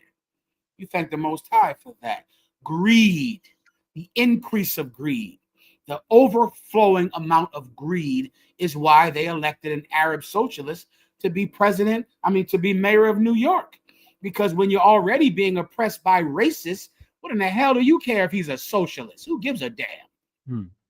A racist is already kicking my back in so he can make a quota, so he can get paid more money. What difference does it make whether he's a socialist? Who gives a damn about any of that garbage? I need to get to work, and it costs $3. right. Is there anyone that could help me? We are an oppressed people. The overflowing of oppression is why Mamdani won, because he promised a people poor and destroyed that they might be able to get to work. They might be able to get there. All I want you to know is this: for a little while, yo te apoyo y tú me apoyas. I support you. You support me. We make it out here together. We come together. We pool our resources. We find ways to help each other. We do the best we can. And one day, the people that we beg will beg us. Everyone understands. Was there anything else?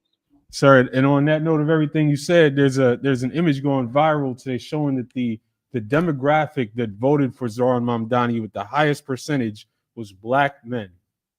Forget about it. And that it also shows you that that's another myth that white people always push, like Black men don't want to go to work. Like Black men don't have. I don't know who is talking that garbage that I constantly hear, that Black men are on welfare and not going to work. Damn near every Black man in the world is an Uber driver. Every last one. They're all driving Uber. Why? Because no Black man will just sit home and not make any goddamn money. The minute they came up with Uber driving, every Black man in the world said, I'm doing it. I'm doing Uber driving. If there's some job I can have to make a few dollars, I'm doing it. Right. Because we're not a people we are industrious. We're a people that will work. And there's been the greatest myth in the world that Black and Latino men don't want to go out and earn money. That's some myth taught by white people who want an excuse to exterminate us in our neighborhoods, who want an excuse for race riots and race wars, who want to kill us and exterminate us. So they say, well, they don't want to work. They don't want to work. If they don't want to work, why in the hell is Uber all over the goddamn planet Earth? Right. You're all over the planet Earth, the ride shares, because every Black man who didn't have a job, who couldn't get one for whatever reason, said, I'm going to drive Uber. I'm doing something. Why did they vote for Mamdani? Because Mamdani said, I will make buses free so you can get to work. I will do it. And Black men and Hispanic men who want to go to work voted for him. I can't blame them. Why in the hell do you care about socialism when racism is kicking in your door every goddamn day? Why the hell would you care? All of the lies that white people tell you about yourself, you have to stop believing. You are not a lazy people. You are not a criminal. Right. You are not a people who are born to commit crime and to live a life of excess and of indulgence. That is true of your oppressor, but it is not true. It is not true of you. It is not true of you. And one day you're going to rule the world. One day these people who you think are nothing are going to be your lords. One day that's going to happen. Damn right. Donald Johnson. If I may, come on. Salakia, like we said, we're a race of righteous hustlers. Thank you. Give him a hand. A race of righteous hustlers. Well said, Unc. Well said. And shout out Fool to Wise with the $10 super chat. And on that note, good job with the $10 super chat. Well done, brother. How we looking here, Ephraim? yes, sir. That's everything. If everybody that tunes in to Cross the Line at 10 on note of everything you just said, we're going to find out who the real welfare kings and queens are. Well said. Bien dicho. Bien dicho. Well said. With that, please get it on. Let's pass it over to headquarters, brother. Stand by for Cross the Line. Get it on, Akim. The water, Pittsburgh. The water, Pittsburgh. The water for coming through. Did any one of you need to say anything? Pittsburgh, Chicago, Wow, sir. Say good to go. Most High in Christ, good to see you, Akim. See you next week in Harlem, headquarters. All right? Yes, sir. You got it, headquarters, the water. Yes, sir. Pass the class to Officer Elijah. Time Christ. Clap it up. I imagine, which means to stand. I imagine. So like we're going to give one courtesy salute to the teacher. I imagine Shabbat. I imagine Barak. Yahweh Shem Yahshua Rakhtah. Yahweh Shem Yahshua Rakhtah. Yajim Atah, hands down. Saw, which means turn face to sisters. Manifest, I imagine Shabbat. I imagine Barak. Yajim Batah, hands down, dismiss.